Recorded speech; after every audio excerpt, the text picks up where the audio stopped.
Straight face. There you go. See, it says live, but it's only when the clock starts ticking that it actually goes live. I realized that with the boys streams. So Mm. guys, we are a little bit late here, like 10, 12 minutes. Just had to straighten out some technical difficulties, but we're here. I am Nicholas, as you may know, and I have two amazing, beautiful people with me. On my what is my right? Zonler, how are you? Hello, I'm gonna play He's a doing good. girl. He's gonna be a girl. I'm just a girl. Okay. And underneath me, let's change that. You should be on top, man. You're the player. There you All go. right. Chris, how are you? Doing good. Looking forward to this. I got my tentacled Japanese soldier guy So, ready to go. okay. I did some light reworking on the rules. I've already talked with most of you. But any other questions? We're What in do you? Japan in a tunnel, correct? That's where we're at, right? Yeah, I mean, I'm gonna let you. I'm gonna call one of you, whoever I feel like, to open a scene of your character, anchor yourself, and we'll go from there. All right. I'm trying. So there's I see one of the things. I got like a skill, general nature +2. Did that change, and how would that affect anything I Nah, do? your skills still give you a flat bonus number, so you Okay, still +2 for that. So make sure that whenever you roll something with that, you just add your little two things right. there for whatever you set up in your stuff is that. Sounds good. So All if right, if I do anything that involves nature in you general, add +2. Mhm. Very well. Then we begin. It is 1908. Japan has been conquered by force by Russian sorcerers known as the Yaga Corp. The This skirmish, this war has been going on for a few years now. We do have a resistance group. Daily fights, skirmishes with both tech and magic are held every day alongside the coasts and hills of Japan. We open the scene with Octomore. Uh, Octomorph sits uh, on a plush red cushion inside a old subway car, tracked, cracked on either side. This car will never move again. The dim sodium lights on the interior illuminate his small home he's carved out here in the subway tunnels. A curtain in the back leads to the bedroom. Octomorph rises and clutches the uh, doorknob with his sucker encrusted hands.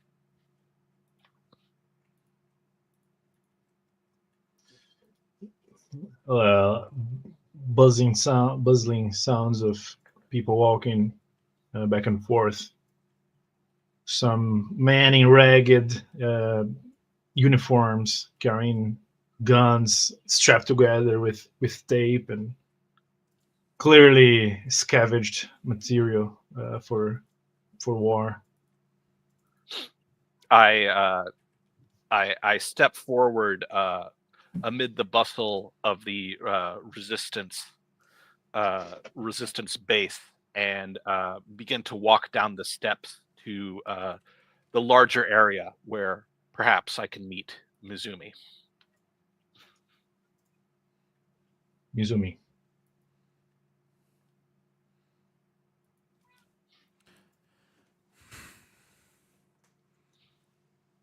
afloat, surrounded by water, in interior garden inside a big building, raising about 3 stories. The water itself, deep as a puddle. You can walk over it. Mizumi floating a foot off the center where there's a big rock. Her eyes are closed, wearing robes, white robes with a golden filigree at the edge. Deep red hair flowing gently in the wind like it is suspended in the air. Little green tendrils magically reaching out to different circles as they weave and flow into the ley lines. Meditating. Octomorph.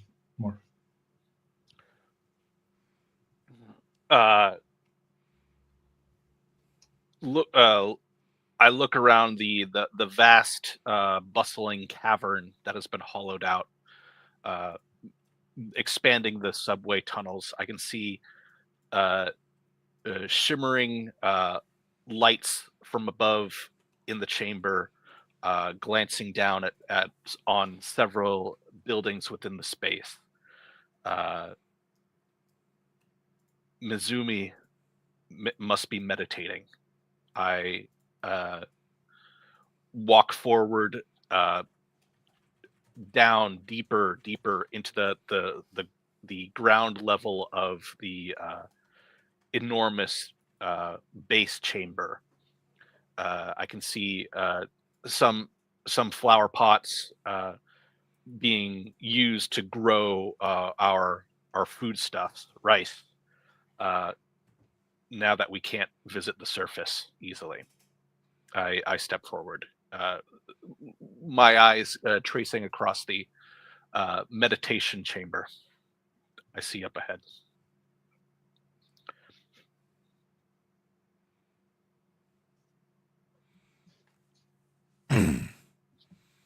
Hovering there, a scar on her neck, noticeably visible across one end to the other.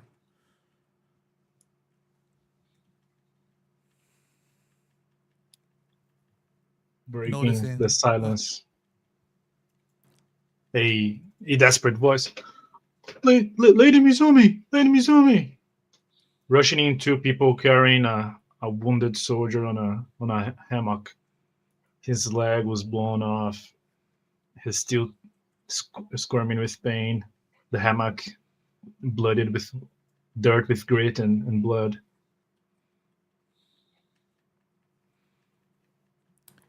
her eyes open as she does. All the green lights that flew from her fingertips throughout the room disappearing. They all vanish as the room darkens, only lit by a couple electrical lanterns fizzing about. She lowers onto her feet and walks across a thin gangplank over the water to them.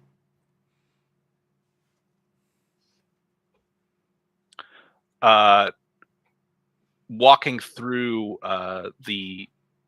walking up the steps to the 3rd floor, just beneath the meditation chamber, Octomorph stands in front of Kaiza, Mizumi's secretariat. Is she busy? Is she seeing someone at the moment, Kaiza? Holding a clipboard with a few names scribbled. She nods. She has dirt encrusted on her dirt encrusted on her face, mixing with sweat. Yes, they just brought one soldier from one of our squads. They've been massacred. They did capture some of our men. He is the only survivor. Well, he and the other two carrying him. Well, I hope we can give us some information for the coming mission. We need to know that if Mizumi isn't here, the people of this resistance have to deal with their own injuries while we're out on a mission. Puts down a clipboard. We do the best we can, but we have to make use of our blessing. Were not for her, this this section, this chapter would have been annihilated long ago. Yes, we will do what we can. Octomorph gives a salute. Simultaneously, you can see, or Octomorph's back tentacle snakes around onto the desk and digs into the bowl of peppermints, stealing a candy. Octomorph doesn't seem to notice or respond as this happens. She salutes you back. Mizumi on her knees in front of the soldiers, the man lying down at the precipice of the pond. She kneels over him, blood dripping into the pond, turning the blue water to red, slowly. Extending her hand. What happened to him? He was shot with one of the Magitech guns. His leg evaporated in front of us. I look at the stump, bleeding profusely into the pool, and I close my eyes. My hands raised over the stump itself, squeezing down firmly on the wound itself. He starts squirming as his two mates hold his arms, hold him in place as he's shaking.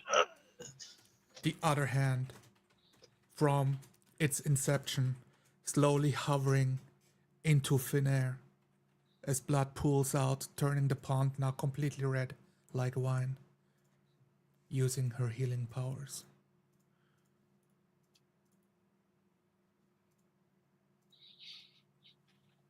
Regenerating, bones slowly growing out of him, cracking with each step as muscles and sinew form, meat packaging over that, and thin skin, precious like a baby's butt, form the rest of his leg. After squirming, he finally lets out a sigh. He passes out, sweating. The other two men, they bow. We are so grateful, Lady Mizumi. I nod. He will need a couple days to get used to the new leg. They instantly pick him up. Octomorph. Striding forward, I approach the brass-lined doorway to the meditation chamber of Mizumi. It is already open, and I walk through, taking in the sight of the soldiers and Mizumi. Is he fine? As they're dragging him, they nod their heads in acknowledgement of you.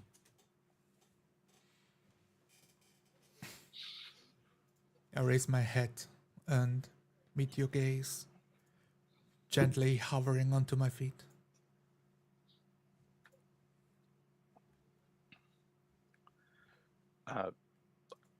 I can see that your powers have been put to good use. Again, saving this man, but I fear that we're going to have to take an offensive. We can't stay holed up here forever.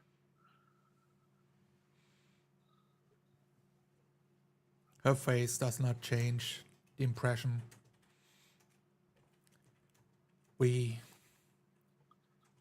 had wounded coming every few days, but now it's almost daily, or twice a day. We aren't making progress against Yaga Corp, but I feel with the latest intel, maybe there's some mission we can get our strongest people on that really strike a powerful blow, and we can stop having to stop the bleeding and start inflicting injuries of our own. Put them on the back foot. She nods. So you have a plan in mind? These soldiers here and a couple other operations that were performed in the past few days.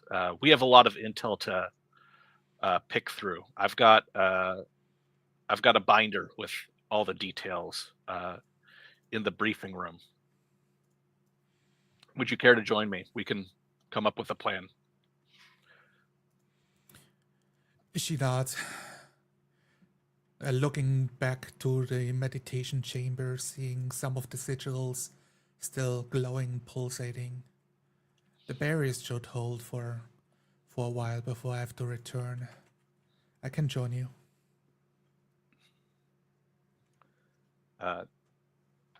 Together with Mizumi,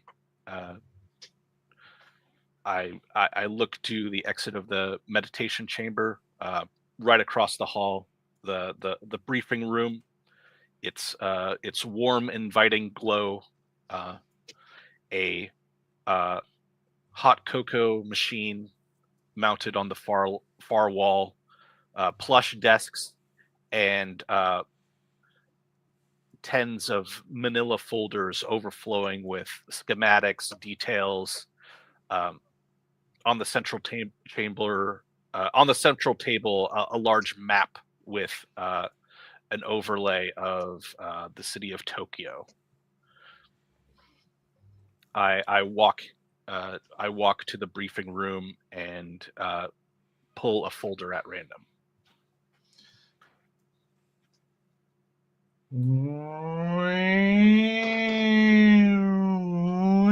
As the siren starts blasting and that orange tinted lights start overflowing the whole complex. Attention, all men at arms. We are being... And shell shock earthquake as debris falls from the underground ceiling, shaking in the leaves of some of the trees in the sanctuary, sending ripples across the stream. As sounds of orders. At positions, at positions. As the complex shakes twice more. Izumi falls against Octomorph's chest by the shaking of the shell. Ah! It's all right. Octomorph reaches and pulls her onto a chair. Can you sense? Are the barriers breached? Is something broken?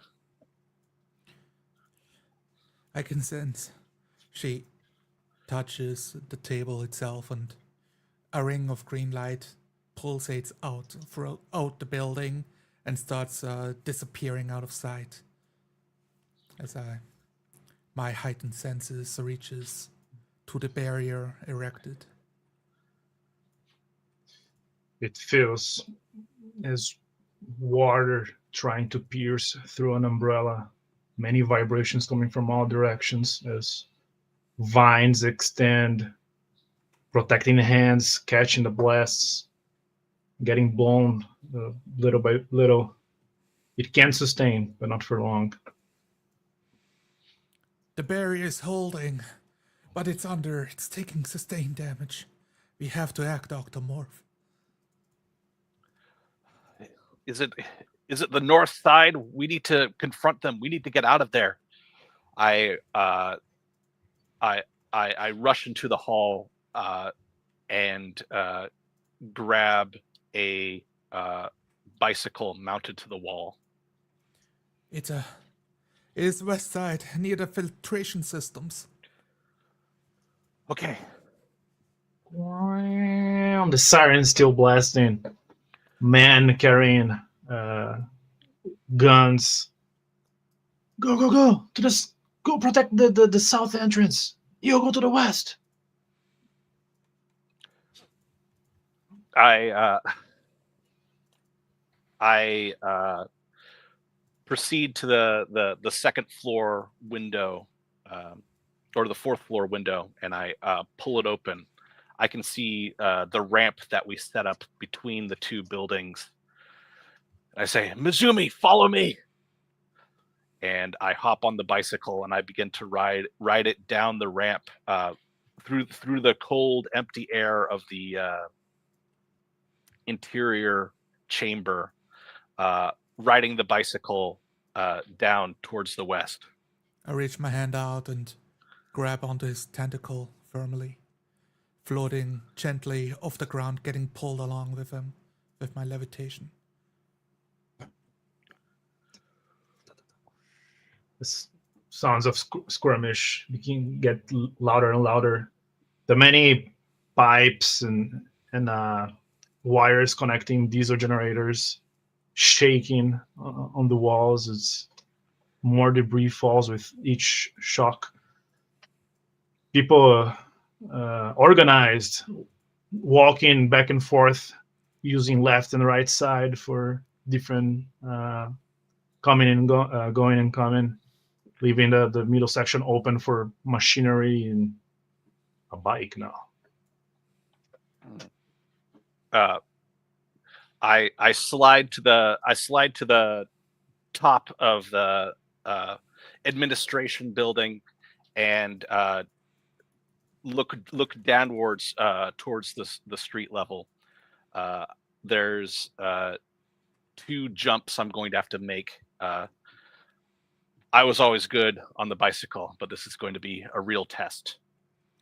I push off hard and fly through the air. No need to roll. Okay. At least 3 small regiments of Yaga Corp soldiers, clad in brown. 3 war machines behind them, in the shape of lobsters. Their tails with artillery cannons, setting a trail of smoke, reaching into the complex and being destroyed by vines growing out of the crevices.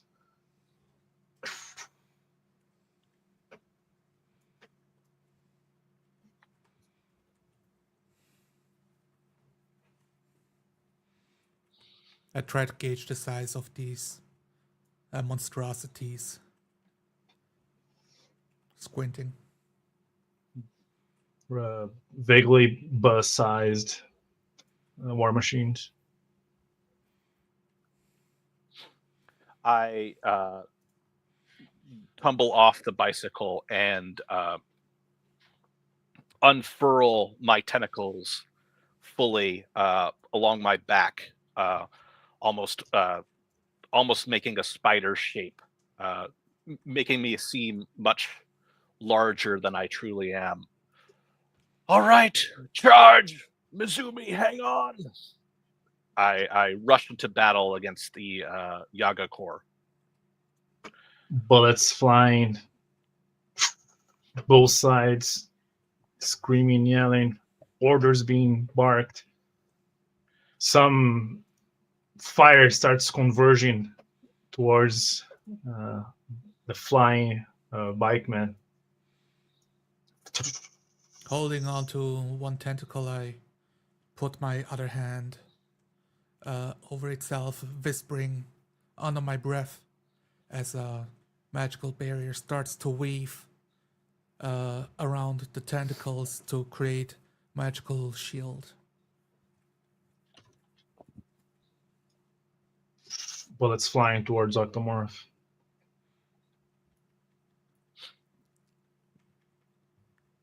Trying to figure out which one I roll. Mind and dress. Okay. Resistance for me.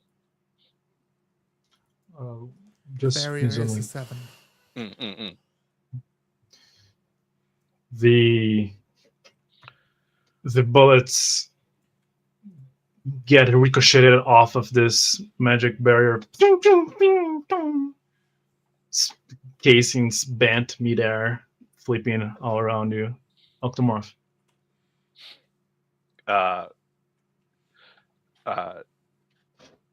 Smiling with my beak, I lash out with one of my far right tentacles, smashing a Yaga soldier in the face.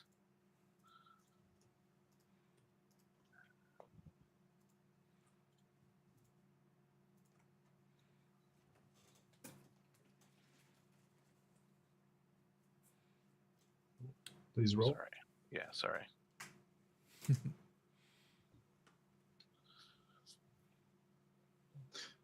The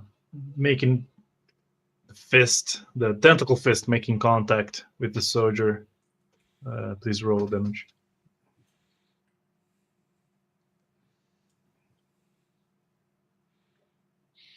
Uh, 2 damage. Soldier gets flung backwards, still holding his gun. The ground shaking as artillery keeps being bombarded towards the structure. Three soldiers nearby you point their guns. The seaman, the sea captain, the calamari, shoot him! Towards Octomorph once again.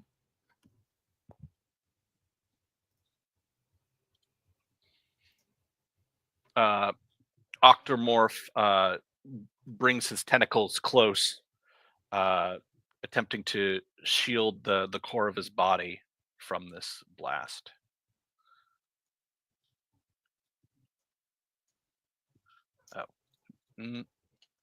Keep forgetting.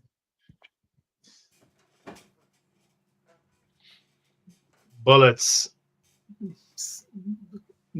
and gnawing at tentacle flesh. 2 damage. There's black blood jets out of the bullet wounds. Mizumi.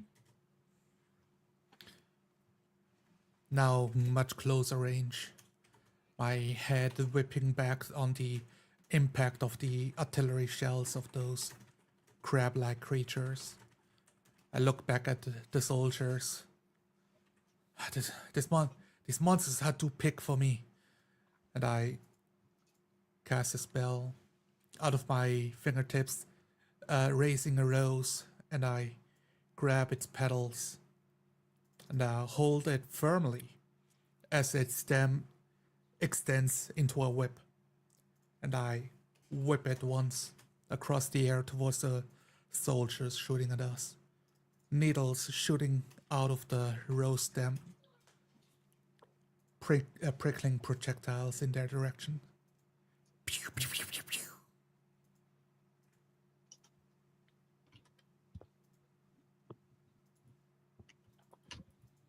Remember to roll your skill as well. My magical skill 7. 7. I think so. The Unless nature counts, in which case it's 9. counts. 9. The thorns, the magical thorns, ricochet off of chest plates. Ting, ting, ting. Octomorph.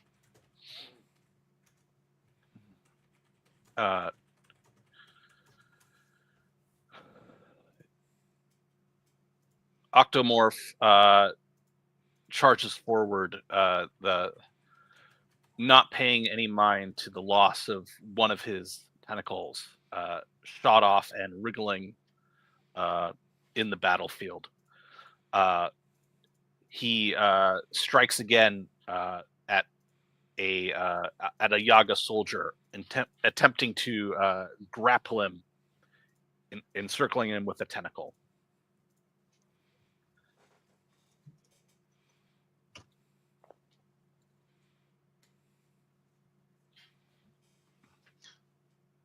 Roll for a grapple. The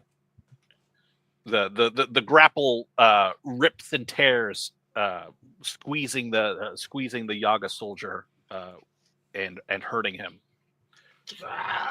There's a loud crack as his gas masks chinks, and the tube connecting it to the chest plate leaks some steam. Orders being barked in Russian. The claws of this war machine point towards both Mizumi and Octomorph, and spectacles of purple energy starts coalescing in the air like fireflies, converging into the tip of the claws. I raise up my hands into the air, and out of the ground burst 1 and 2 giant ranks of ivy that wrap around the coalescing arm beam charge, trying to pull off the direction towards the ground. You may roll.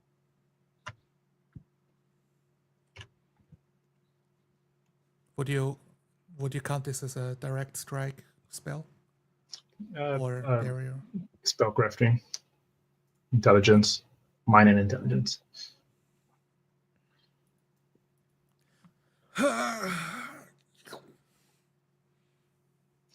Nine. The claws continuing to aim, snapping the vines, and a purple beam that the sound it makes as it cuts air is almost like a banshee scream. As this laser starts sizzling, charring the ground towards both of you for 6 damage. Hurting some Yaga soldiers in the process. Do remember to roll resistance to deduct damage.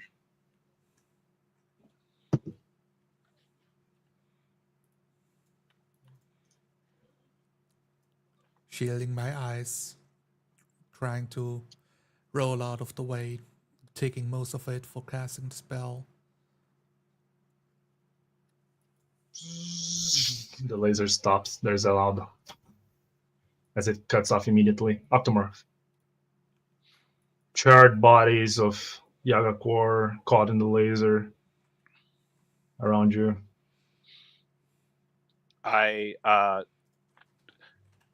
Seeing that the soldiers around me are dead, Octomorph performs a great leap onto the side of the already damaged artillery machine and begins to crawl towards a access manhole cover on the top of the machine. Continue. Reaching the top of the manhole cover, my tentacles wrench around it and attempt to yank it open. You may roll.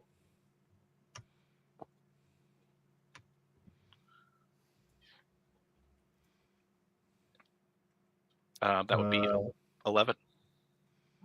The hull glows with purple light, as it does not give in the hatch. Mizumi. Singed and charred by the attack, she runs into cover towards the comms terminal attached on a wall and pushes down a button and yells out, "Central, we are under artillery fire. We need the ram. Please send the ram." Between the more bombardments against the main compartment, the vine is growing weaker. Yes, Lady Mizumi! The daimyo is entering combat. As the bomb sirens still blasting. Find the horizon. 2 Yaga Corp blimps approaching.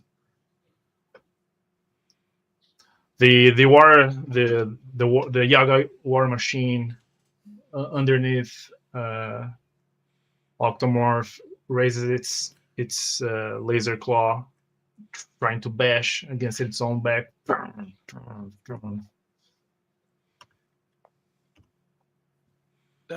Squirming, Octomorph attempts to dodge out of the way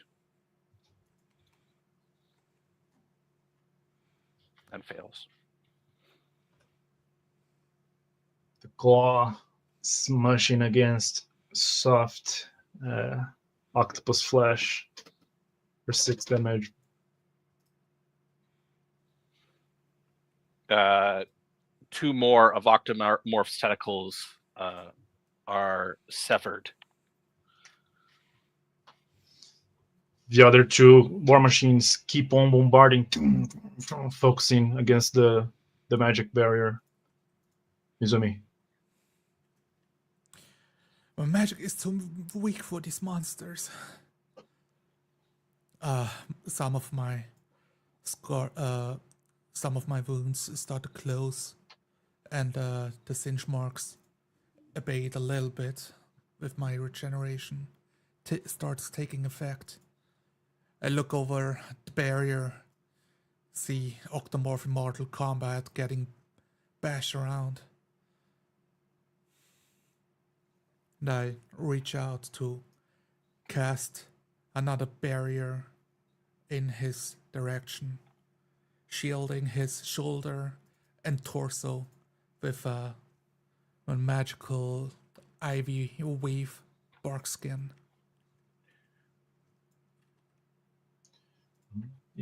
No, doesn't need. Don't need to roll. Right.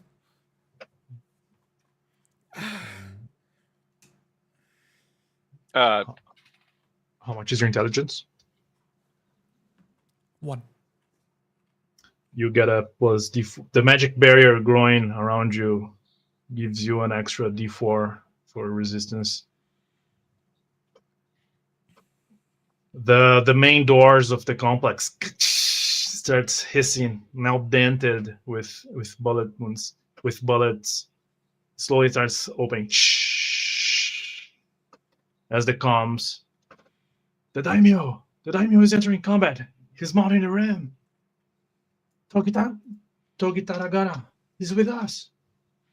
More resistance soldiers shooting through the manholes, fighting back against more encroaching armies.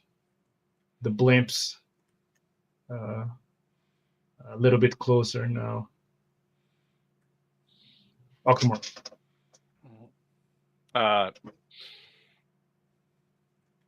My body glowing and shimmering with green light. My squishy arms forming a layer of protective bark. I use this moment to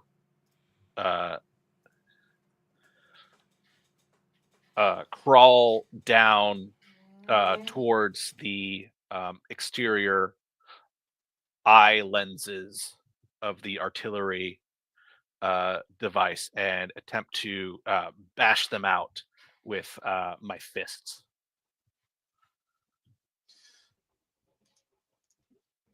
Roll.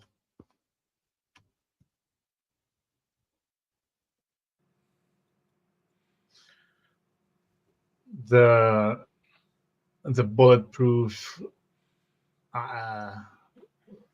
cabin resists the impact. The glass bends with the impact, showing resilience. The doors now half open.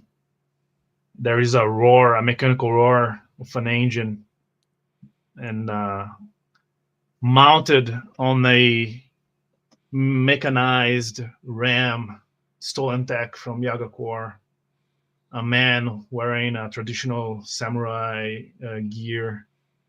He has a Magitech gun on his back, carrying 2 smaller katanas on each hand. Jumps forward on this also bus-sized ram,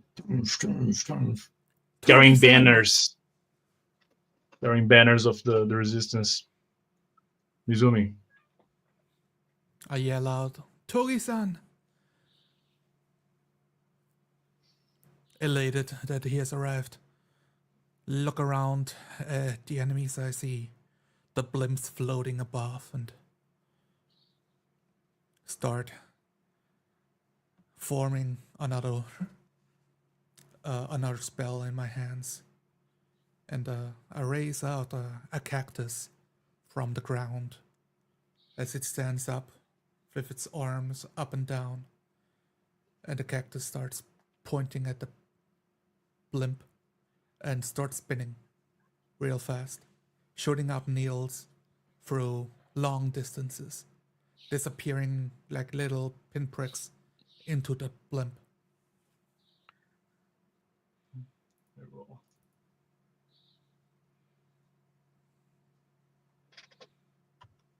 For 7. The needle bomb gets born with a bright purple fire, becoming smokes and the sparks from before it reaches the blimp. The underneath the balloon part of the blimp, the cabin part has an upside hanging artillery cannon. As it starts to coalesce energy like the crab claw, purple energy slowly. I'm whispering to myself, my magic is just not strong enough. I can't help these people. Octomorph. Octomorph, hearing the fanfare of Togi Taragana, the inspiring charge, Octomorph murmurs to himself, all I need to do is hold out, regenerate some of this damage. Togi can help us. I position myself directly between the 2 bulbous eyes of the crab artillery vehicle and wedge myself. There's no way the crab will smash its own face. I can use this moment as a respite.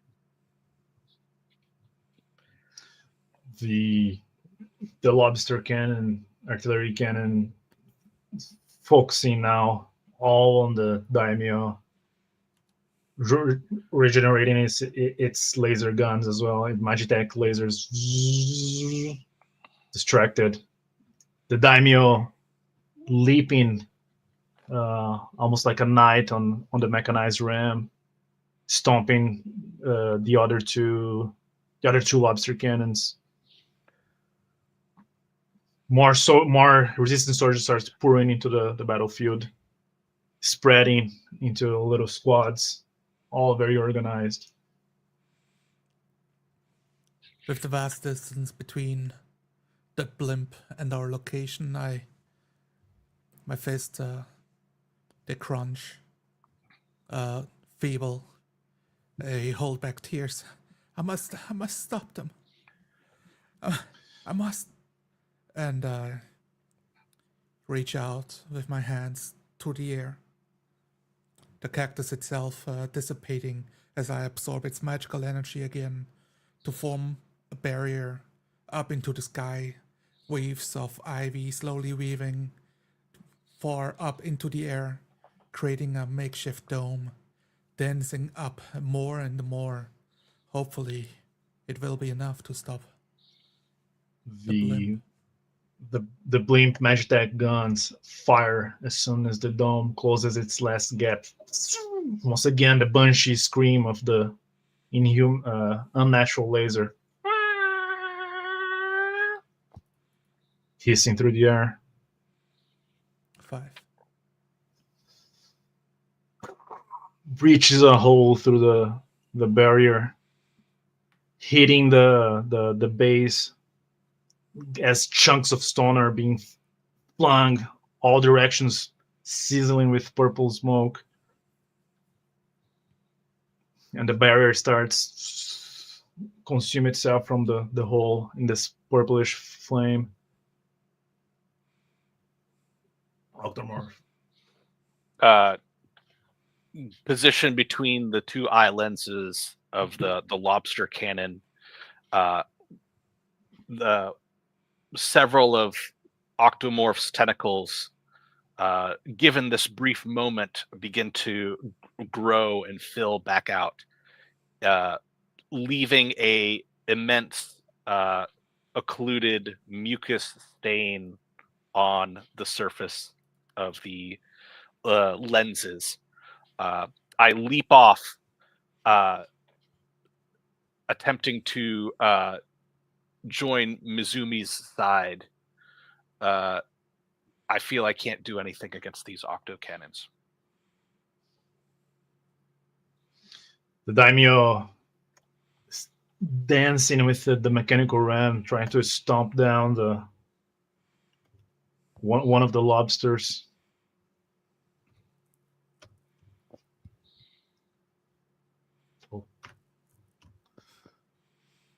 One of the lobsters cabin gets smashed with its front hooves as smoke starts sizzling. Soldiers pouring more and more.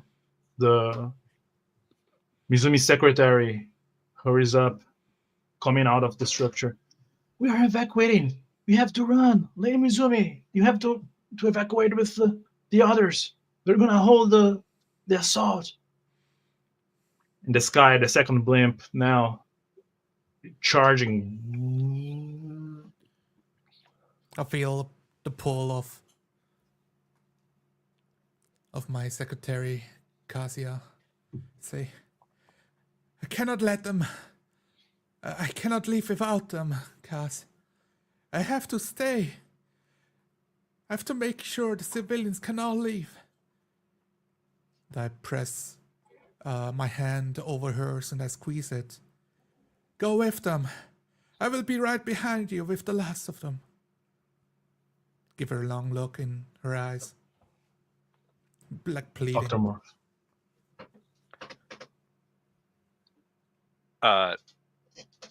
From the burnt and crackling wreckage, I stumble towards the small patch of green protected by Lady Mizumi, and I fall to one knee. Mizumi, you are more valuable to the Resistance alive than many of these men. They're giving their lives to protect you. Please, we have to go. We can strike back.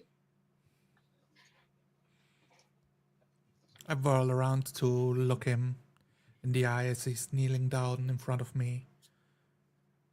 My eyes well up and they dart between him and the daimyo and the blimp. unsure, frozen. But this is our home. A sphere of energy forming on the second blimp.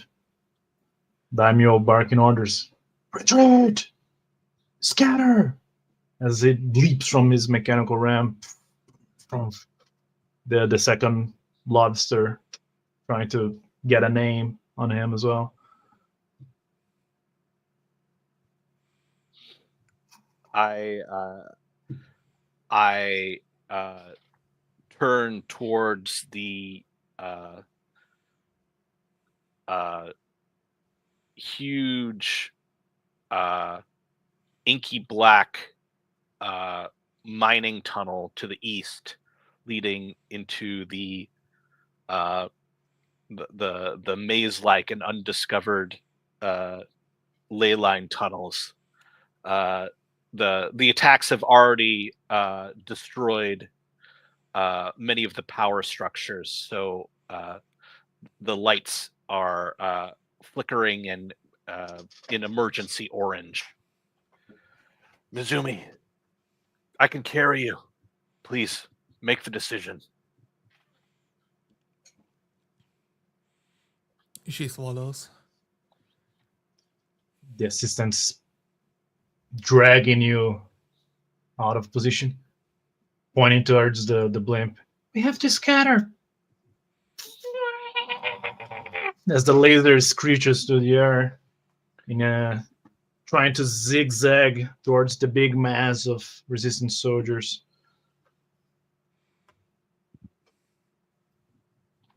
You may roll your reaction.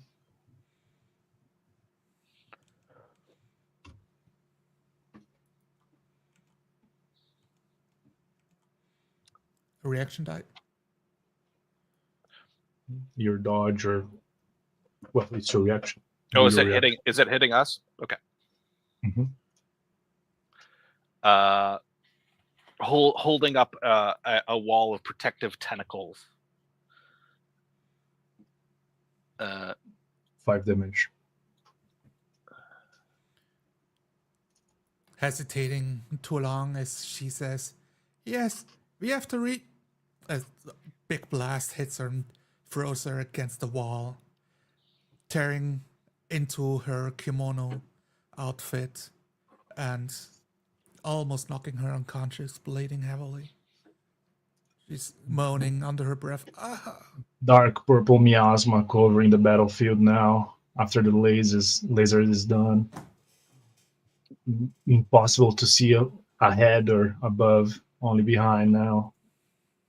The crackling ray lightly scorched the exterior of my tentacles, and I fold them back, grasping the prone form of Mizumi. I begin to hustle down the east mine tunnel into the flickering orange darkness.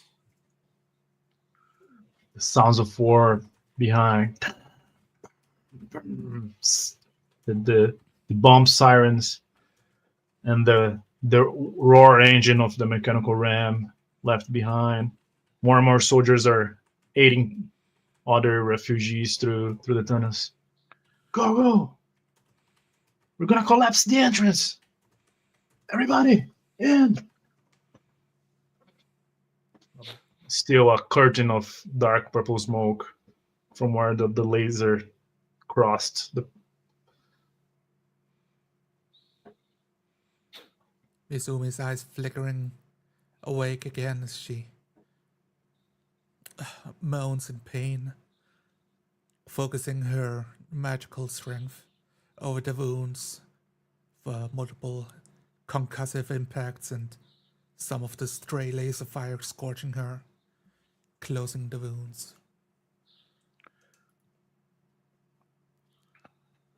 Slowly sealing them and regenerating her health. Octomorph,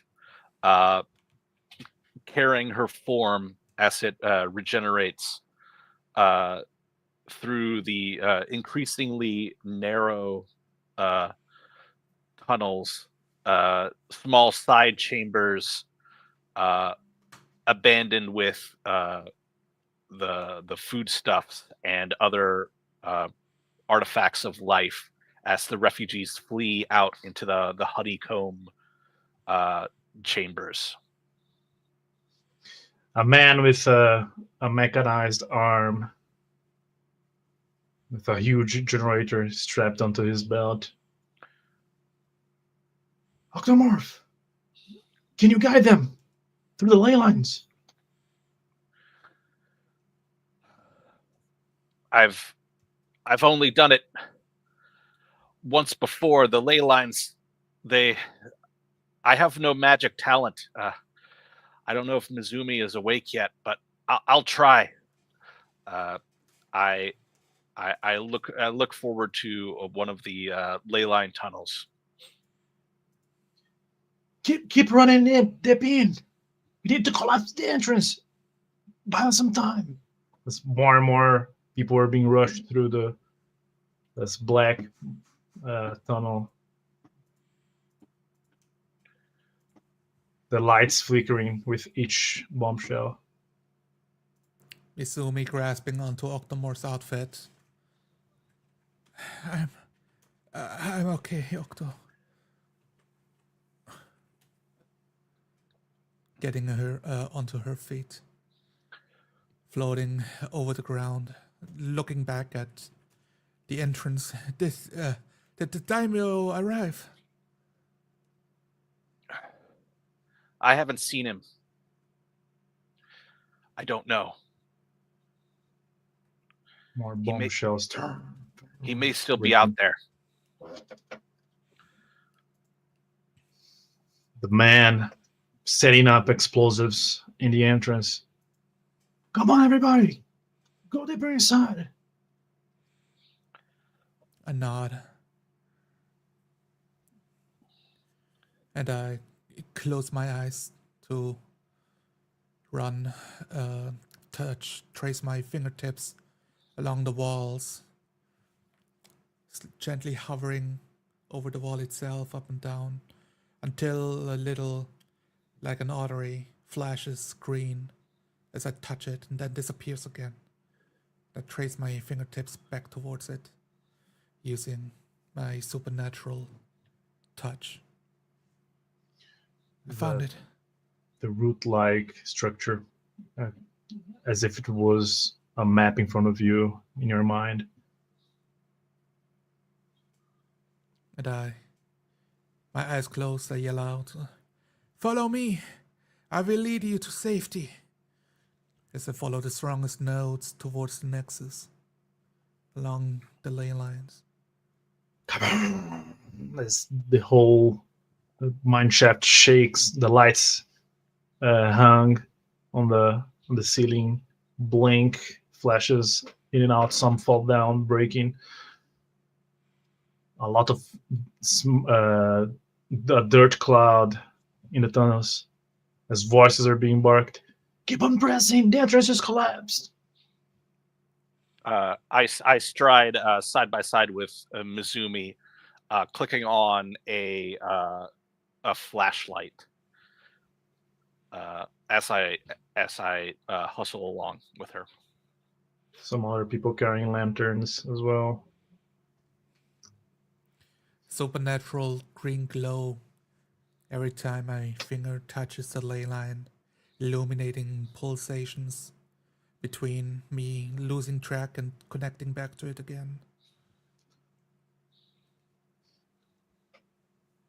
Some voices. Is Lady Mizumi going to take us towards the node? I thought it was dangerous. It is dangerous. But we have Octomorph with us. I put my hand on his shoulder. I nod and continue walking. My bulk and confidence, attempting to inspire the refugees to be brave. Everybody still on running, being rushed in with the other soldiers, taking twists and turns little by little, the tremors, they become weaker and the bombshell less quieter. The air is hard to breathe, but breathable. I am giving out commands, especially to the civilians. Calm yourselves. Get a partner up. Do not walk alone. Steady your pace. We must conserve the air. Trying to calm down the people from panicking so we do not cause any accidents. One of the soldiers approaching you, carrying his gun in his hands. Lady Mizumi, can you find us a spot to rest?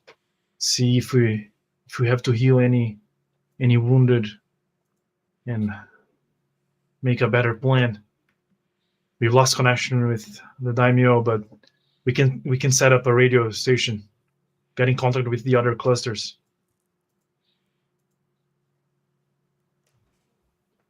I nod.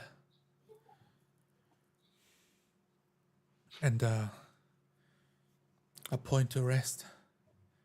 I will guide us to a chamber. It is hard to tell about the physical space when I connect with the ley lines. I touch the wall again, now with both hands. As I radiate out light, my red hair starts to glow, leaving off like a flickering like a flame itself. As my mind travels the caves for a space big enough. A place in what would be about 15 minutes of walk time within reach. A large opening. My hair stops flickering and falls down again, right against my robes. The robes still torn in from the violent attack previous. I will lead you. Follow me. And I take the Everybody, charge. after Lady Mizumi. Octomorph. Octomorph walks along Lady Mizumi. As he does, his head turns left and right, attempting to assess the number of wounded among us.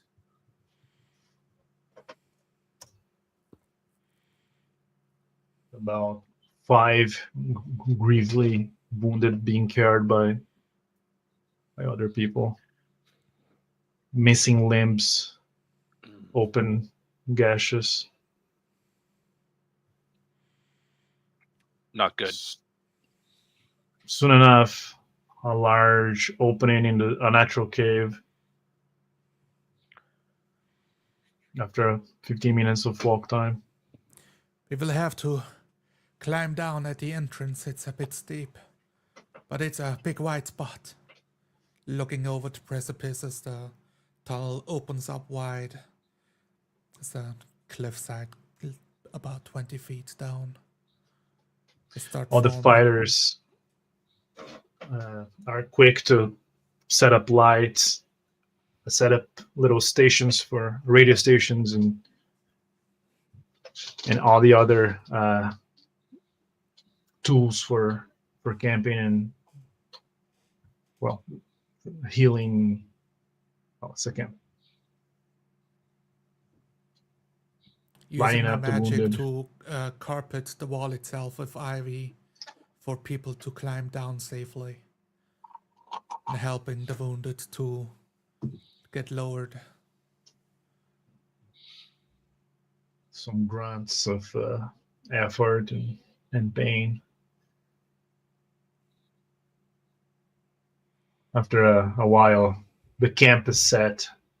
Some lights illuminating this large chamber. Some soldiers trying to set up the radio station to the right frequency, holding big phone telegram machines, spewing codes. Octomorph approaches Mizumi within the campground and kneels down and begins to speak. Mizumi, I am worried about your endurance. I know how your powers drain your own life force. This is something that we haven't talked about in quite a while, but for the wounded, you may need to practice triage. There are some that are perhaps too far gone, and you should not expend yourself upon. It's a hard decision, but it may be necessary for you to conserve your power. I'm holding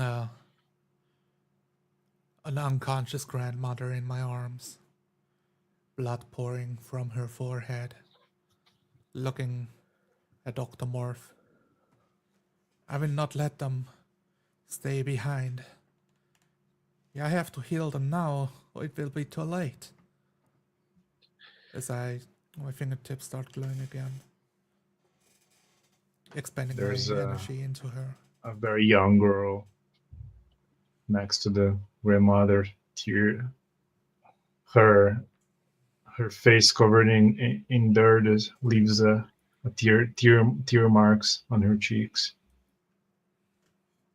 Some light moaning of pain, hushed conversations in different corners of the makeshift camp.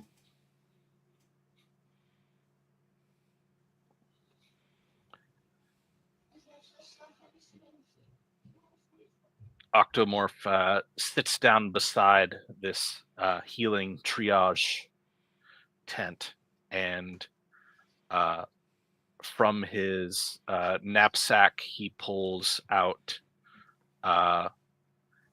fish cake rations wrapped in silver foil. He brings them beneath his face tentacles and begins to gnaw upon them with his pink rubbery or pink solid stiff beak. You hear the cracking sounds of the fish cakes being smashed.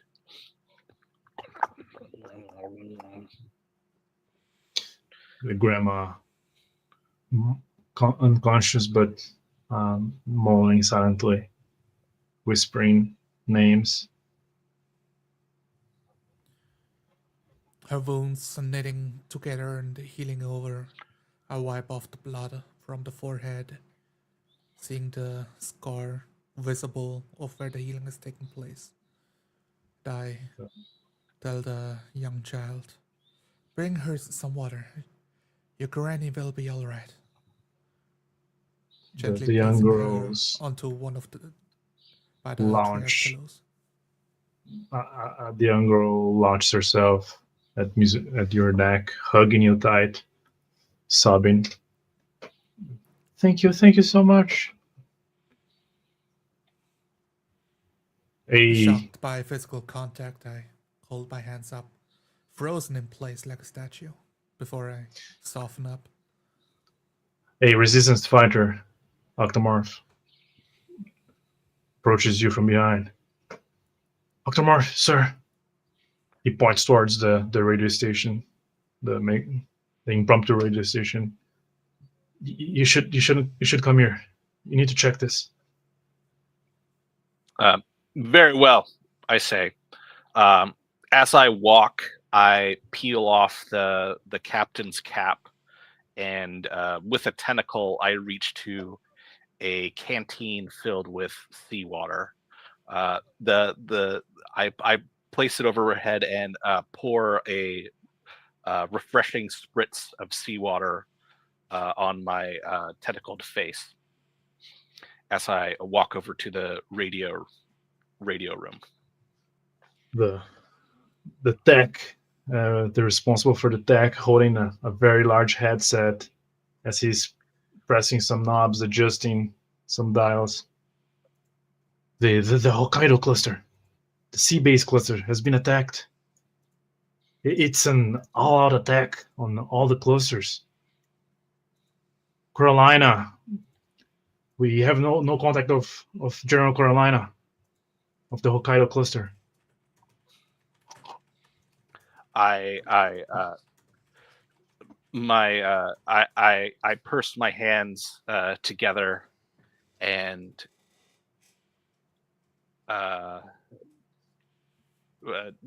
bring my eyes down closer. Did they?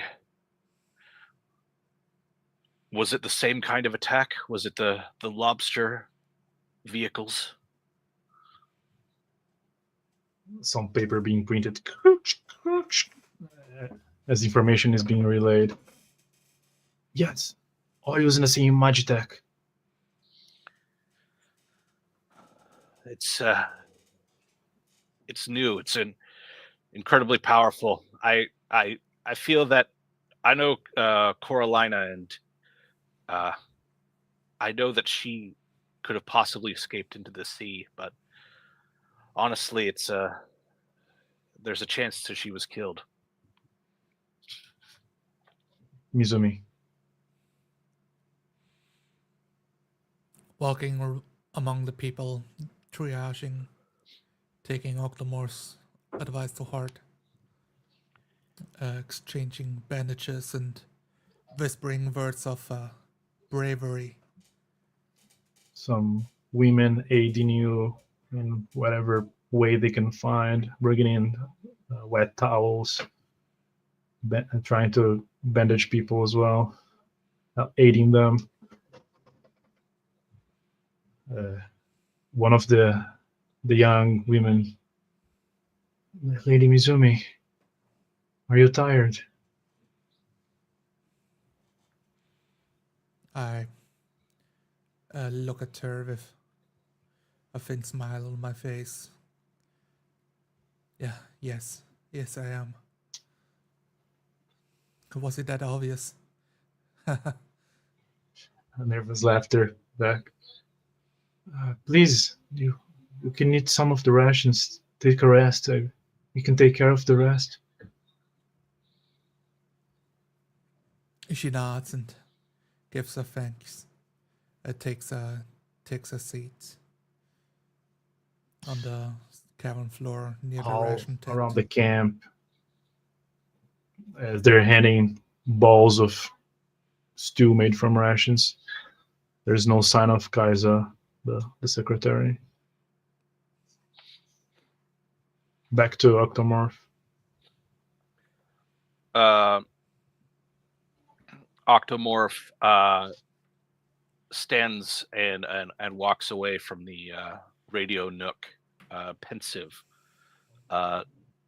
reaching into his pockets. He pulls out a yellow paper notepad and a ballpoint pen, and begins to flip through the notes that he had previously on the military situation.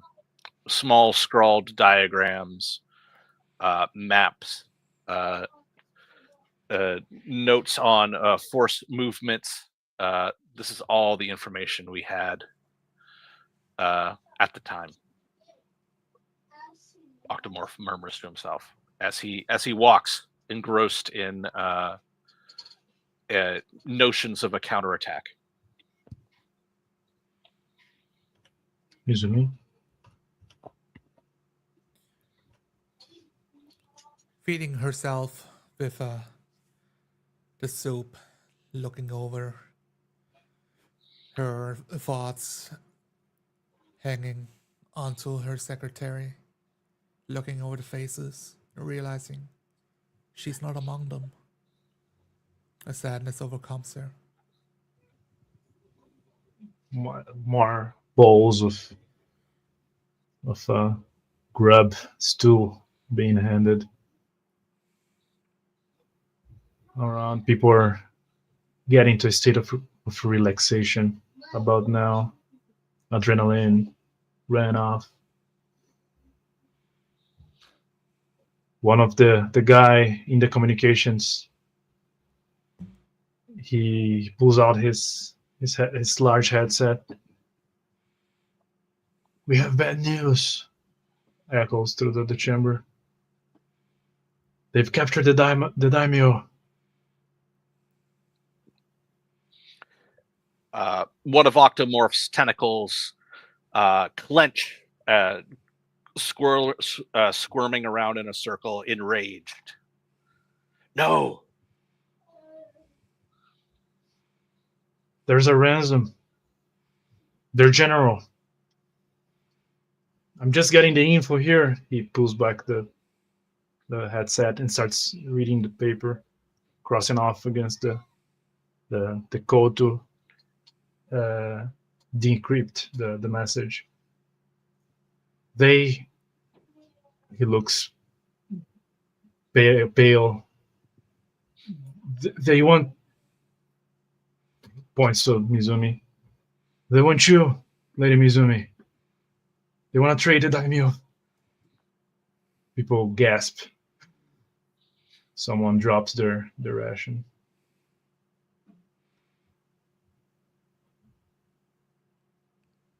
Mizumi puts her bowl down and gets on her feet and walks over to the guy with the radio. Their general, their commander. They said they will give the daimyo back as he was captured. If you are given to them without any resistance. Someone cries from the back. Outrageous. Octomorph looks up from his notepad, a dash of fresh black ink covering some notions of counterattack. And where do they want her? We could use this to our advantage. Right here in Tokyo. They know we were here, that this was a coordinated attack. Someone from our ranks that was captured must have squealed. They probably want us to head to the Yaga primary annex on the surface. That's where they would do the prisoner exchange. If the daimyo is still alive, I don't even know if that's true.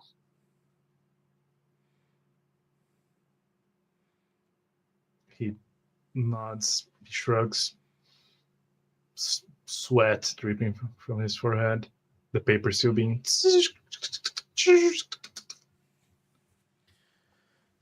Mizumi and Fad, listening, hearing the people lament in the background. I will go. If they want me, they can pick me up. What? At the Tokyo Tower. And I turn around and walk towards the exit. Mizumi, no! I turn and begin rushing towards her to stop her. What are you doing? You can't give yourself up. Slowly walking through the Everybody crowd. stands up, looking at both of you. The only sound besides you two talking is the printing of more code, more telegram coming in.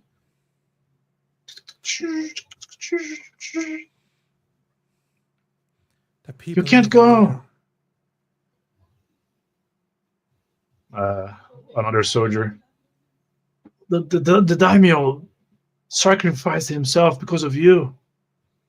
This whole resistance is surviving because of you, Lady Mizumi. You can give them what they want. Your gift.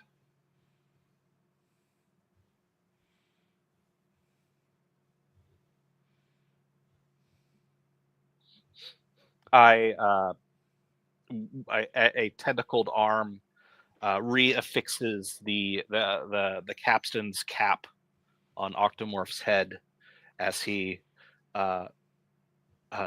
straightens up and walks to Lady Mizumi. Mizumi, you are the leader of the resistance now. If you give yourself up, the resistance is no more. Standing close to the exit by the vines that cover the wall, I turn around overlooking everybody. They all See. have a mix of fear, surprise, anger. But I'm no leader. Nobody eating their rations. How can I lead? They need hope. They need the daimyo. I'm just a priestess. I'm a gardener.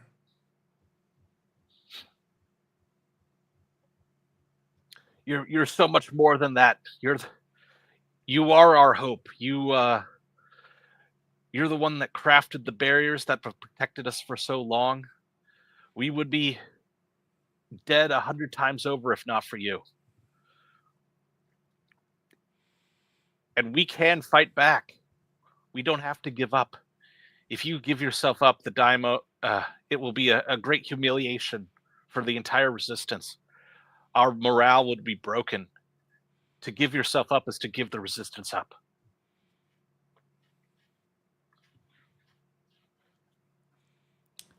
My hand clenches around the seam of my robe. Then what do we do? I wave the hastily scrawled yellowed notebook back and forth. I say, something in here. There are ideas. There are plans. We don't have a lot of reserves. We don't have a lot of equipment, but we have stored some heavy weaponry in Annex B. It's further to the east. Some of that may be useful if we choose to assault the surface.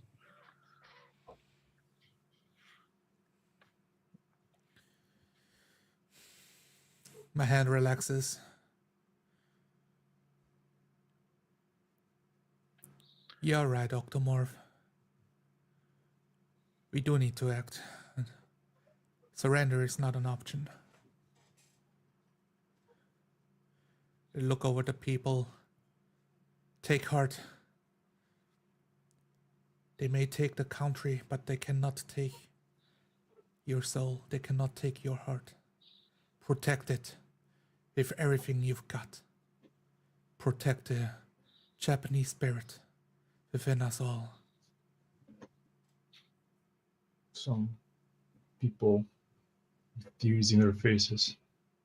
The resistance soldiers fix their posture, showing hope once again. The machine finally stops printing paper. The IT guy, he breaks the silence. So we're following through. Yes. Let's rest for the night. And come up with a counterattack. People sit down, and the regular sound of camp slowly starts filling this makeshift situation room, this governor's chamber. And we're gonna hold it here. We're gonna finish it here for tonight. For me, it's night at least. Oh yeah, no, it's Right. midnight here. Okay, I'm a bit rough on the rules in some spots, but overall impressions. I thought that was fantastic. I thought it was really fun. It's the middle of the day for me, so I'm bubbling with You're good. energy. But yeah, I want to say this is an anime game, and I feel like we fucking nailed it. It feels very anime. Do you guys agree? I think you had like the beat, you know, of like high action in the beginning, and then you had like this more dramatic moment near the end. It felt to me like a real anime. I think you guys played into the shtick, and it made it Played work. to the tropes. Yes. so to Yeah. say. I think we did a good job.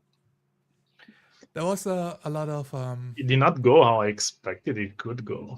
It's always fun. yeah, because I mean, right. So if you play Impact Frame, that the whole premise is right, like super powerful enemies and super powerful characters, and I built a character that goes against that pretty much as a complete supportive archetype of like the priestess, the spiritual center of the party.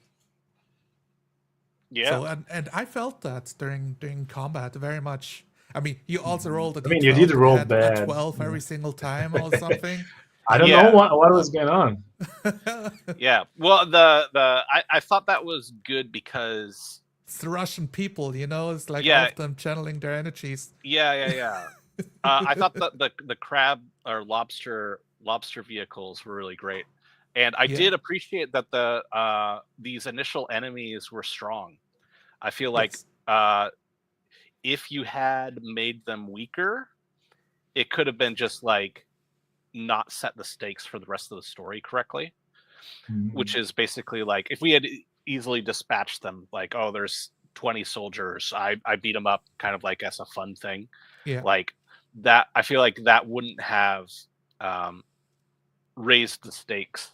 So I appreciate that the enemies were strong. This is one of those things where I think it actually fucking worked out, but I thought we were underground. We were, Yes, right? yeah. but I was the blimps- struggling with. the Okay, we blimps- are underground, but you're but- jumping on a bike between buildings. Wait, Yeah. How do you? do you jump? Yeah, Well, I thought you like exit, you know. Sure. Exit the underground to Yeah. above ground? So let me.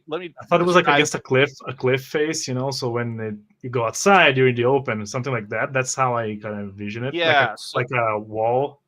I really struggled there. Like, I Yeah. was like, oh, So I was having a lot of I feel like I stabilized my vision of the world in my mind, but I don't know if you guys had the same sort of world. So what I was imagining was I was establishing that I was in a subway car.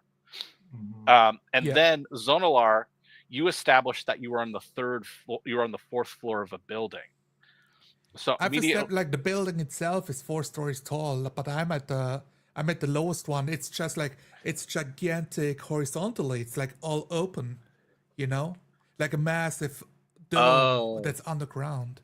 Because I need it as the nexus to channel my barrier. I need the space. Okay, got you. So you were viewing yourself as underground as well. Yes. Okay, so then what happened was I was like, okay, that makes sense. So I'm just gonna like. I was like, okay, well, I'll put that underground. So I imagine this like gigantic, like 1,000-foot size tunnel, and then there's like a city within it, like a city within this. So that's what I was imagining in my mind, because I was like, oh, we'll just scale up this underground city, so it's like this giant.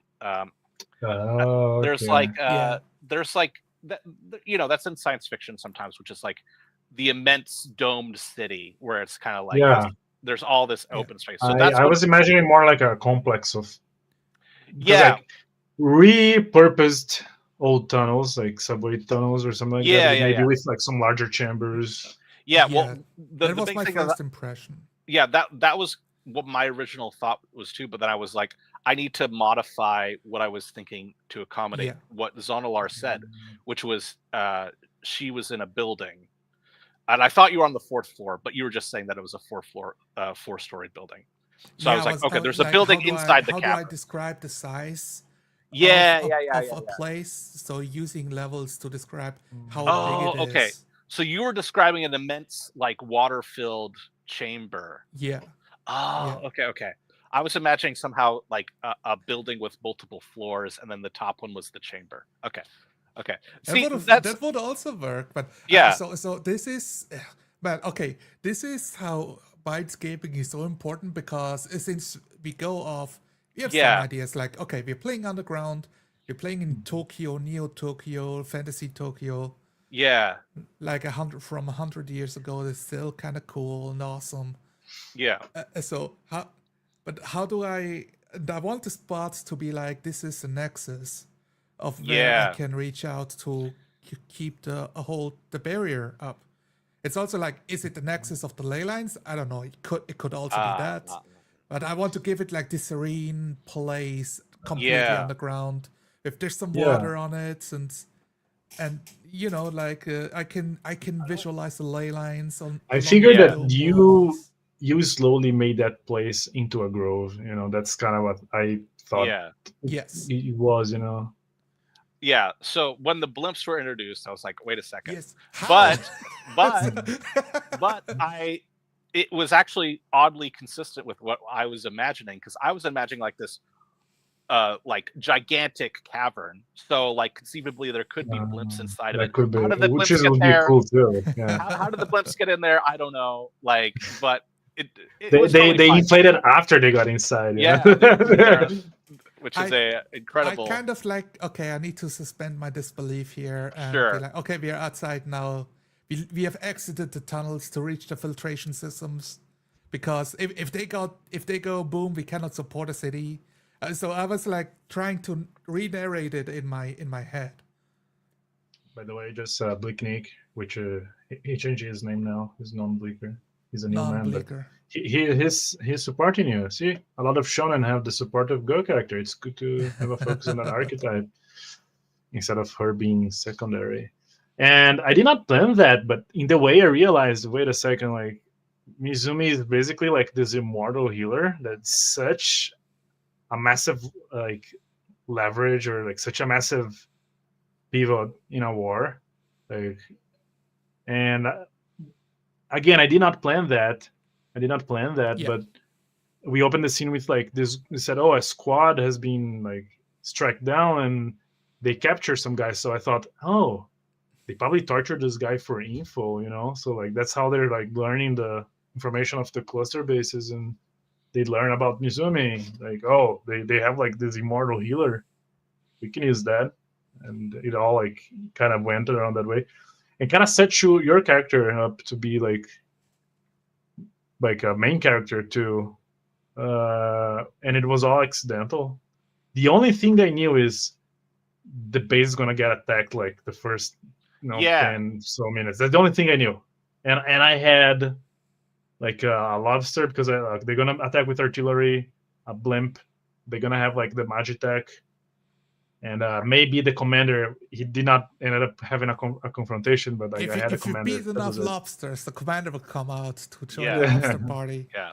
I linked in the private chat a link to the image of what I was thinking of, I think, which was from the Okay. Matrix, actually. This was kind of like the interior. It was the city of Zion. You know how big like they tried to establish that? Oh yeah. So Like I was is this the Matrix City? That one? Yeah, the Matrix City. So like you like it's really odd because it's not supposed to be like cramped for an underground city. It's like this gigantic cavern. Yeah. So I was imagining that when you introduced the blimps, I was like immediately like, oh, okay, I got you. The blimps are just like flying in through the sky. So like there is that like would have been cool too. Yeah. But yeah. How But do I we mean, handle it was that? cool in my mind. Yeah. Like in my mind, I had a lot of fun. It was fun, you know. It's like having to take the time to narrate not just what your character does, but what she's looking at. When you introduce the lobster monsters with guns, I was confused. So I just took a turn to squint, like look at them again. How I assess the size of these of these crab monsters. Because But it was a was good way lost. Like I to- was thinking of something else as you introduced them, so I did not pick it up. But I can't. I had, Were- you know. Were you thinking think of the like info- lobster minions crawling around the ground or something like that, or something like that? Or Okay, so do you guys know that goat of a game called Metal Slug? I've I you know never I've seen played it. it. I I've seen it. I remember know it what you're talking exists. about. That was kind of the That's what vibe. I was, yeah. you know, like these like animal inspired huge war machines. Like they're very clunky with. Yeah, I got that Uh, aesthetic. Yeah. Oh, cool. Then like the Oh, the yeah. claws are like laser things, and the tail like points upwards to have like artillery, like you know, like a roll of missiles and stuff. They look That's awesome. kind of I was going with. And at first, and that's another thing because like I do very low prep, but I'm getting Yeah. better at making things happen now. So I've been trying to fix that. Not Yeah. only that, but at first I did not think they would telegraph their lasers, but then I thought actually they're pretty strong. I think it would be cool if they telegraph. So like there's one turn delay to actually fire the laser because it's Mhm. pretty strong, and I that, thought I thought that it was was cool. absolutely excellent because it gives us also a turn to like take a breather or Mhm. like discuss what to do or to set up an attack instead of having, oh, it's my turn, I attack. It's my turn, I attack again. Mhm. Because yeah. Yeah. But yeah, that's a big point of, okay, good, we are role playing and now it's combat time. What do you do on your turn? You attack because you need to beat the monster before it beats you. It's the lamest part of a role playing game for me. Mhm. So I really enjoy that you can telegraph it with the laser charging up on its turns. Like, oh shit, it's coming. And it gives me the time to, okay, for this one, I'm gonna raise a shield, or for this one, I'm gonna heal somebody else and just take the brunt and stuff like that. It allows Yeah. me basically narrative control to like change the stakes or paint the scene in a cool way that I find more satisfying than well try kill before die. Yeah.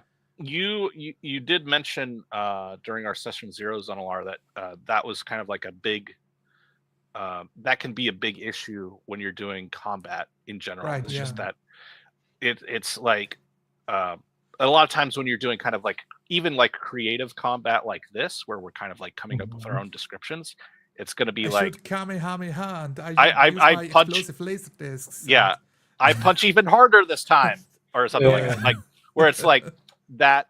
So like I think kind of like keeping variety, keeping kind of like different situations happening, having NPCs doing this or that, or like to be protected, or like they're dying or they're fighting or doing stuff like that. Yeah. I think that's like super good, and you did a great job with that, Nicholas, in terms of like making the conflict have a lot of variety.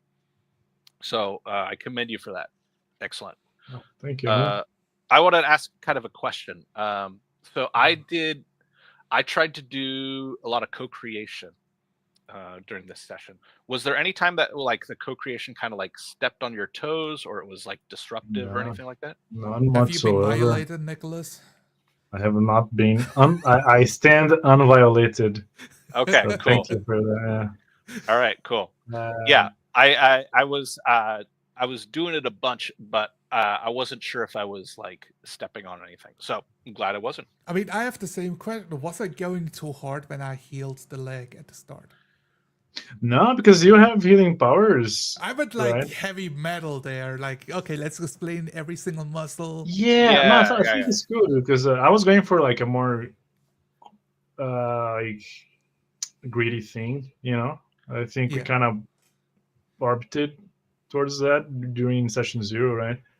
Like Yes. still anime, we still have like the moments of levity, or Yeah. I mean, we don't have any this time, but I think it's within the tone of the genre.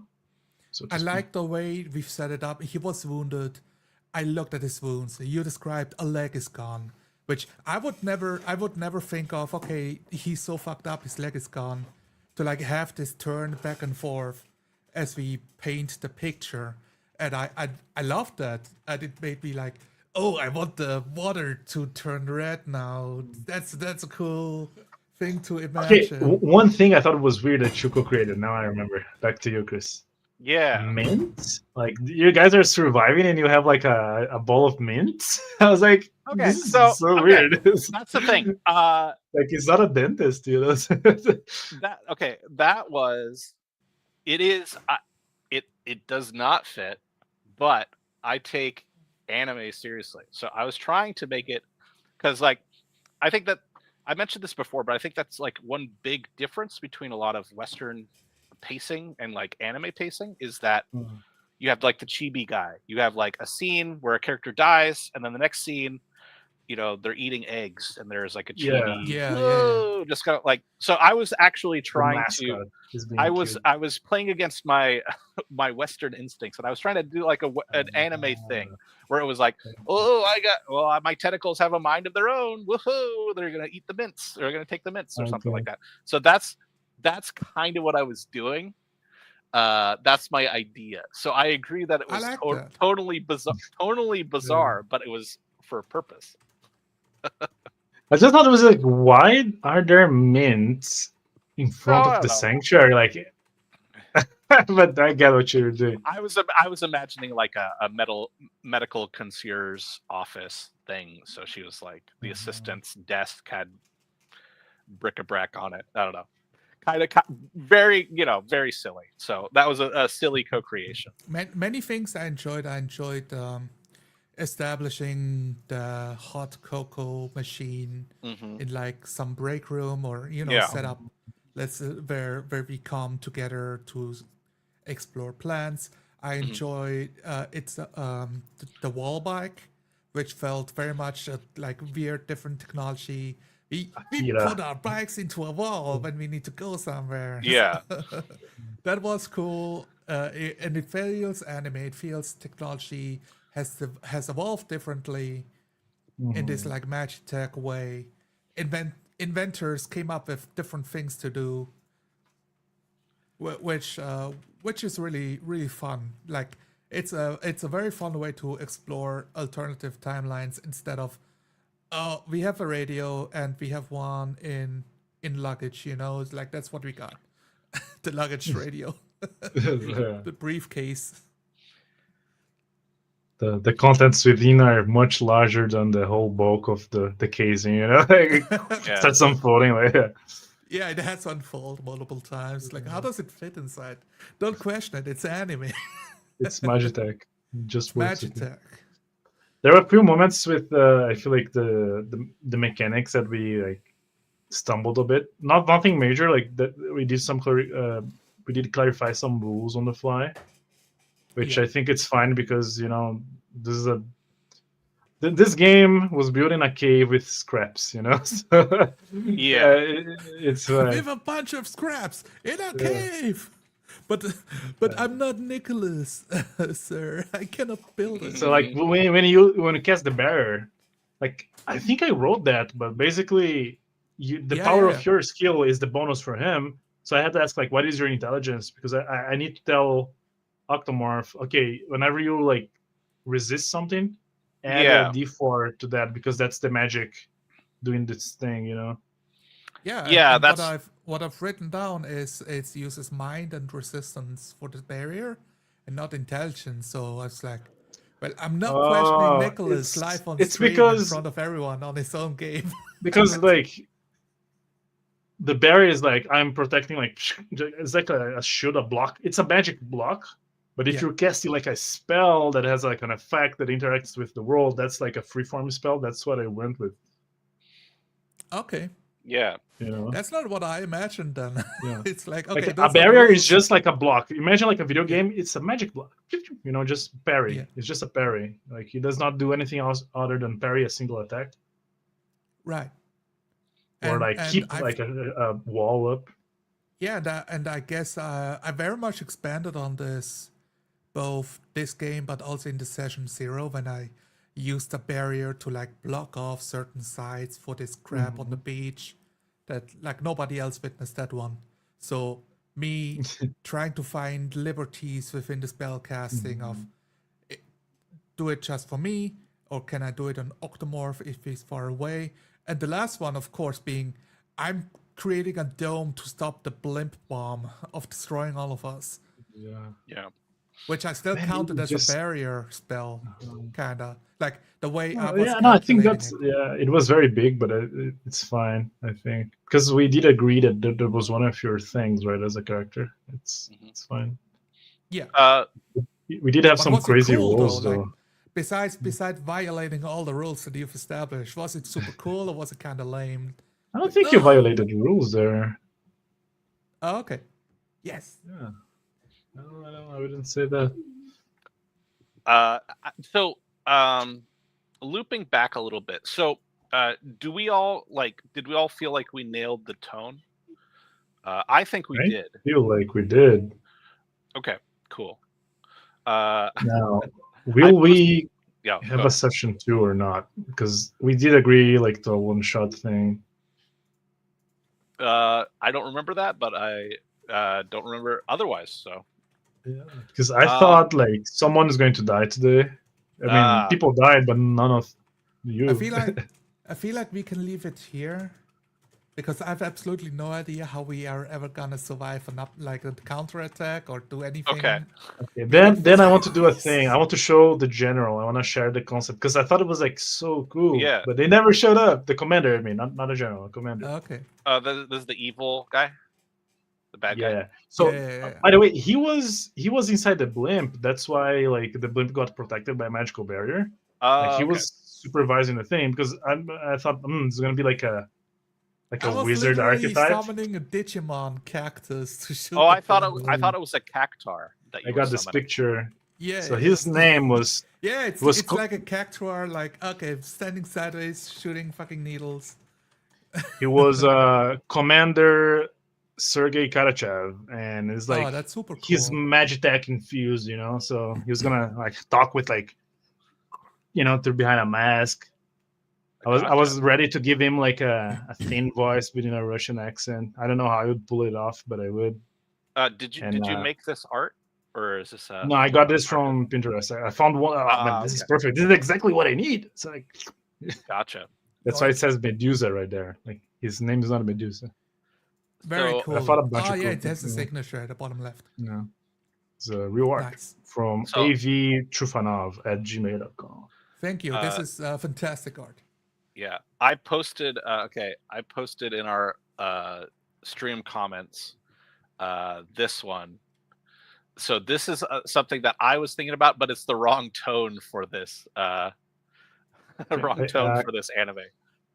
Can you send it on our Discord? So yeah, I also did that in the Impact Frame channel. Right. You want me to share the screen? Sure, if you can. Post a link in chat. Oh, Jinro, yeah. I know of but I've never watched it.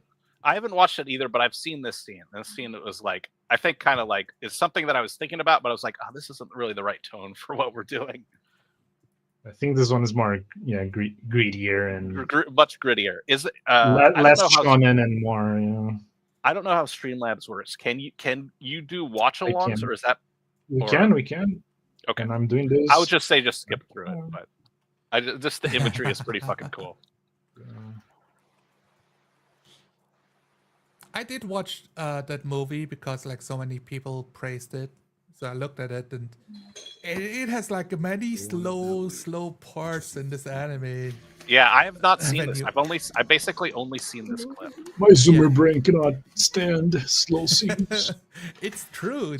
Like they're trying to really go philosophical about this, to like think about it, but it did not feel that deep, honestly. But like the animation quality and the story being told is great. But the pacing, I had a big problem with the pacing. Yeah, but this is great. This is life. Yeah, this is a much grittier than. Is her pulling the fucking grenade in her pack, in her satchel.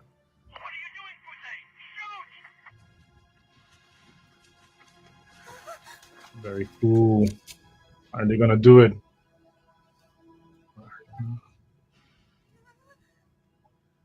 I like the expressionless eyes. The mask.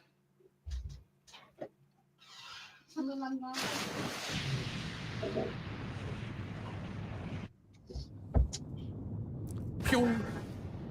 Awesome. Yeah, Yeah. it was fantastic. Zoomer tries to watch Angel's difficulty impossible. Well, I haven't seen that one, so maybe I have a bad attention span as well. I just have to sit down, find a place I can watch, and take some time to watch it. Yeah, I've been as of haven't late. seen it, It's hard for me to sit down and watch movies alone. Yeah. It's a thing I rather do with someone else. But Do I don't have something any social. friends, so I do have, I never watch movies. About the game itself, I mean, I do want to know, since I've tried like 3 times to play a girl and all those shows fell through. Every Yeah. single one of them. It's the curse. Like I say, oh, let's do a game. Yeah, sure. I'm gonna play a girl. I can't make it this time. Oh, my grandma will cancel. die next week. So Yeah, I have to. Yeah, I've picked up gardening. It can show up. yeah, yeah. So what did you think my about my other goldfish died. Yeah, the other one. Yeah. So like I think Honest feedback. I don't care if it was trash. No, as long as Okay. you can tell. it was like because you were playing into the trope, yeah. Yes. In this situation, I think it was fine. What's the guy's name? Toby? Daniel. The Quebec guy, the Quebec guy. Mr. Max? Yes, Max. Oh. He has a big video of why he doesn't let people do it. And although I don't agree with the ban, I think that like a lot of what he says in that video is very true, because a lot of Very people accurate. Yeah, because a lot of people are just like, I'm gonna play chainmail bikini barbarian woman, and I'm just gonna be a guy Mine with was too. tits. Yeah, and Mhm. like there's another thing, which is a lot of players seem to find an appeal in that for fetishistic reasons, and that's also something Someone to is look out getting for. rocking their socks off while doing it. Yeah. Well, so I as soon as you said there is no sex stuff, I was like, okay, great, just like perfect. But like, yeah, it's hard to play femininity, especially when kind of like femininity is a lot of times associated with pro-social behavior and I guess I mean, we did not non-violent show, behavior. but we did not show. But Mizumi had a whole thing like she was going to do some laundry and like do the dishes, but we did not have time to establish that. Yeah. But I mean, like a lot of times we are still playing kind of like something that descended from war games, so violence is usually front and center. So I feel it's kind of hard to do stereotypical femininity in TTRPGs, just because it's not the main topic of kind of what we're doing. We're not like focusing on that. Yeah, right? I think if this you can kind of like declare me a chud or whatever, but I think female characters declaration. female characters in like sort of like social conflict games, like that makes a lot more sense. And I feel like just having the femininity of playing the character come out. Right, like the game itself, or the premise of the game, needs to have an idea that you can approach any problem non-violently. But I don't know what Nicholas is giggling, but yeah, if you play a role-playing game, most people are like, yeah, I'm gonna beat the shit out of whatever's in my way. Yeah. So and it can be hard to just as a man or woman kind of like exemplify femininity if you're chopping off goblin heads. Like that's just how I feel about the idea of femininity. Like that's just a complete skill issue, no? That has nothing to do. Sure. It's very much like, okay, it's very hard. It's like, no, nobody can do this. Like, well, have you tried getting in touch with your feminine side? It's like, it's not a meme, guys. You can self-reflect on events. All right, I'll challenge you. How can you kill goblins in a feminine way, Zonalar? how just give me a little sketch Well, of like You talk their lives off, I just don't No, kill talk. the okay. goblins. I run for the guards and get their help to kill the goblins. Right, like you rally the town, you get Okay, this strong right. buff man because I'm But not gonna kill the goblins unless I know a spell or I can use a bow or like there are ways of fighting that fits a woman much better. okay. And then So- But you also see, depends on the character archery is itself. hard for women because their breasts get in the way. So Yeah, much but so that Greek female archers would like chop off like one side because it just That- does. Like you're doing this. Yeah, I think But that's there's a, also special armaments armor Sure. for that as well. sure. I That's I why the don't. gun equalizes. Is the great equalizer. Just point True. and pull. Yeah. Yeah, But then done. I would also like, okay, if I play a woman that's like 16 strength, she is a tomboy with like a Sure. small chest. I'm not playing this barbarian that also has double D's and a fucking six pack and whatever. Right. Like all the anime out there. It's like, oh yeah. Right. I meant kind of like, how do you how do you establish a emotional tone of femininity as you kill a goblin? Well, you I don't think there even is such a thing. Well, I mean, the whole point of, I feel like if you're playing a female character, It's- you kind it's of the want to do that same- though, right? You think there is Okay. a thing. No, it's the okay, same as I would within the approach next it as a man. If you kill something, now you have to wrestle with the fact that you've killed something. Yeah, but And the And goblin was doesn't it count, human? right? Like, can it talk? It has children, and you think of it that way. So I think I can kill a but- goblin in self-defense. So but can that's you- not role playing killing a goblin. That's the aftermath. But like Yeah. the stabbing with a sword is the same for a guy or a woman. Yeah, Once the sword finds purchase. Now, You how do- they react to that, now that you can role play that. You know what I mean? you still go through the survival instinct. What is your instinct? Is it flight or fright? Like, do you freeze up? Do you like pretend to be dead on the spot? Do you faint? I can see that coming. Like Mizumi, I got to one hit point, and I just described her fainting when the Yeah. blimp blew her against the wall. Oh wow, you're almost dead. I didn't know that. Interesting. Yeah, I I mean, mean, was he like- can die. Mizumi can't die for real. So, At 6 hit points, I was down to 1. It's like, okay, I'm okay, slowly gotcha. regenerating. I kind of see where you guys are coming from, but the way as I established in kind of like a lot of these 4D games, I am a story gamer. I'm a dirty story gamer in some ways. Dirty. So I kind of like think about archetypes. So I feel like Yeah.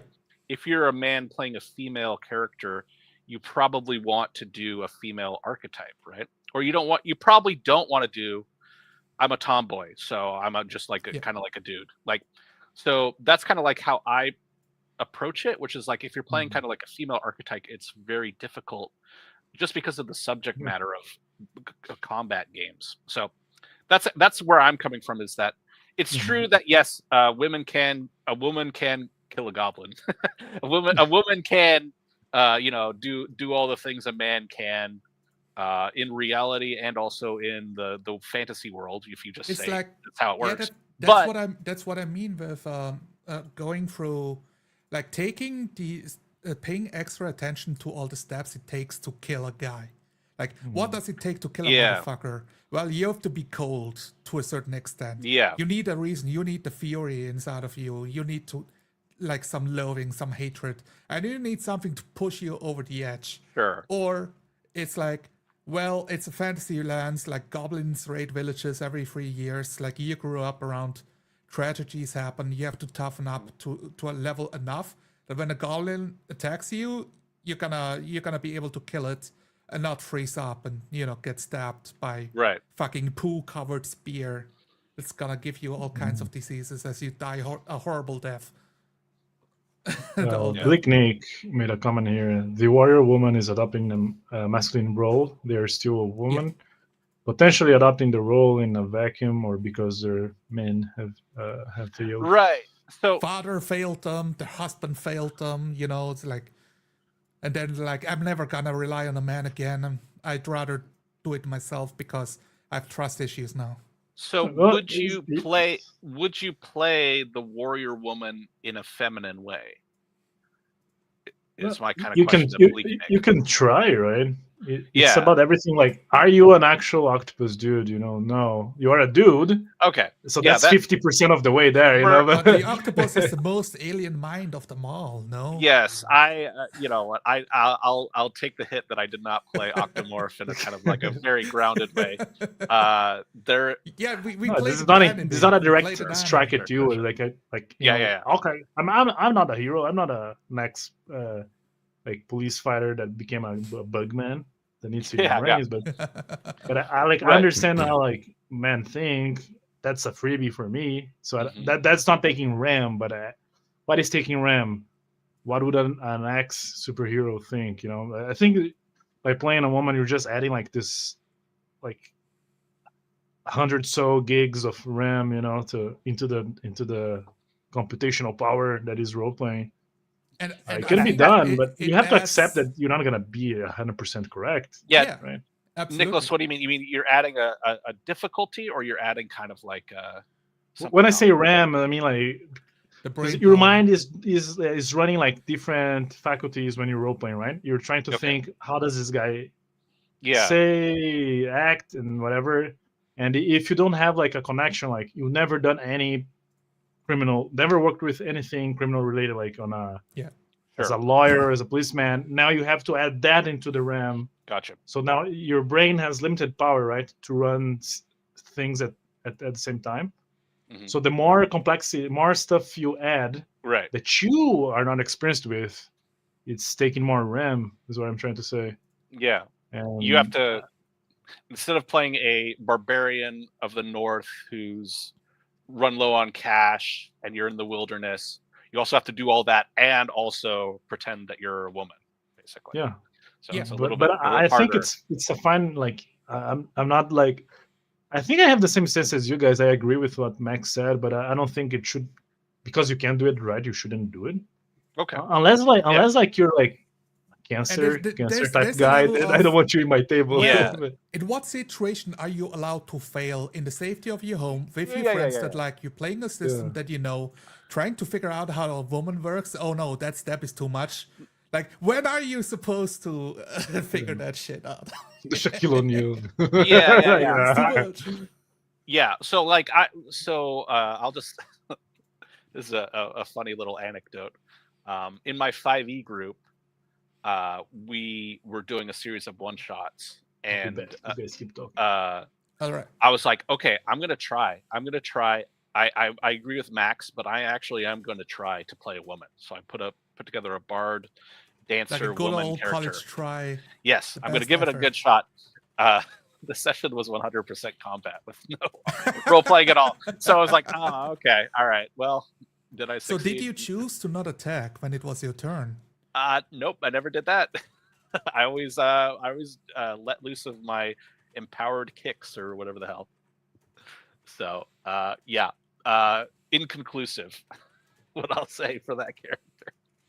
Yeah, I mean, it feels like. Have you watched the Draw Steel episode that the 40 people played? I will say I watched most of it, but All right. I watched So- watched most of it.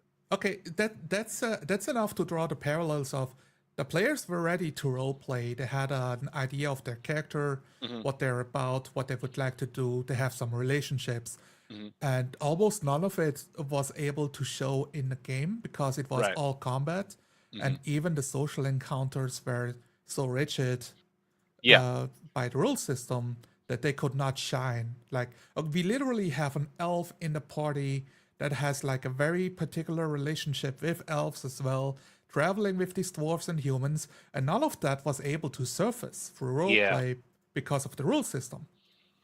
Yeah. And so I don't see this as a female centric issue, but like an issue of the approach to roleplay and the game. Because let's play D&D. The idea is you prepare an adventure. You have like your 5 story arcs. Your like 5 little chapters or encounters ready.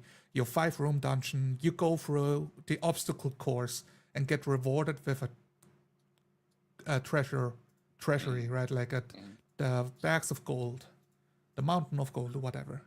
And that's the most basic way to roleplay for me. For me, this is basic. This is what we've done 50 years ago. And also, when I've started the hobby, I've been playing for 10 years now. I've played enough of those games that they don't entice me anymore. Yeah.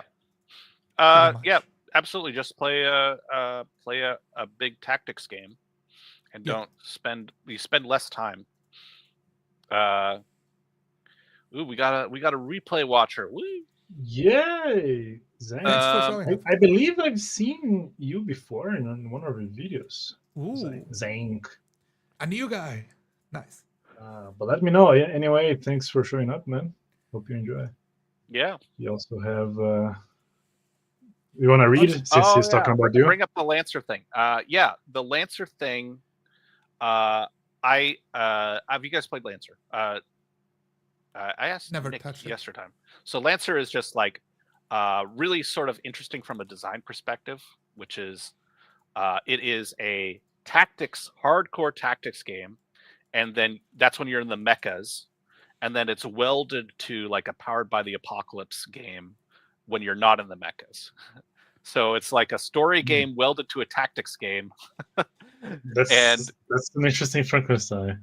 And so but the big thing about the tactics thing is that every single battle is laid out so it's challenging. You cannot fudge dice, or you're not supposed to fudge dice. You're supposed to have kind of like preset reinforcements and stuff. So it's kind of laid out like a war game, and you have to have, if the players win, this happens, and the players lose, this happens. So like you cannot have a chain of 20 battles where the players win all the time or the story is destroyed. Like you can't, like designing like that means you're just going to fudge every single battle, which is I think basically what happens one way or another for most 5e games, which is okay, you're in 10 battles. Like if you lose combat in D&D, it basically means the story's over. Yeah, the story's can't over. Have the story being over, so we always come up with a reason why you're not dead. Yeah, like the wizard. Okay, the Gandalf comes and he teleports you away to re-rest, and then you guys can go back to the battle. Like the immortal Lich King resurrects you into a Death Knight to keep. Yeah, something like that. Yeah, stupid shit like that. But that like never happened at my that's table. how you could do. Like I feel like you could do a satisfying tactics game, because you would just kind of dispense with this whole like this is free form. You say you're for Lancer, you're supposed to set up front.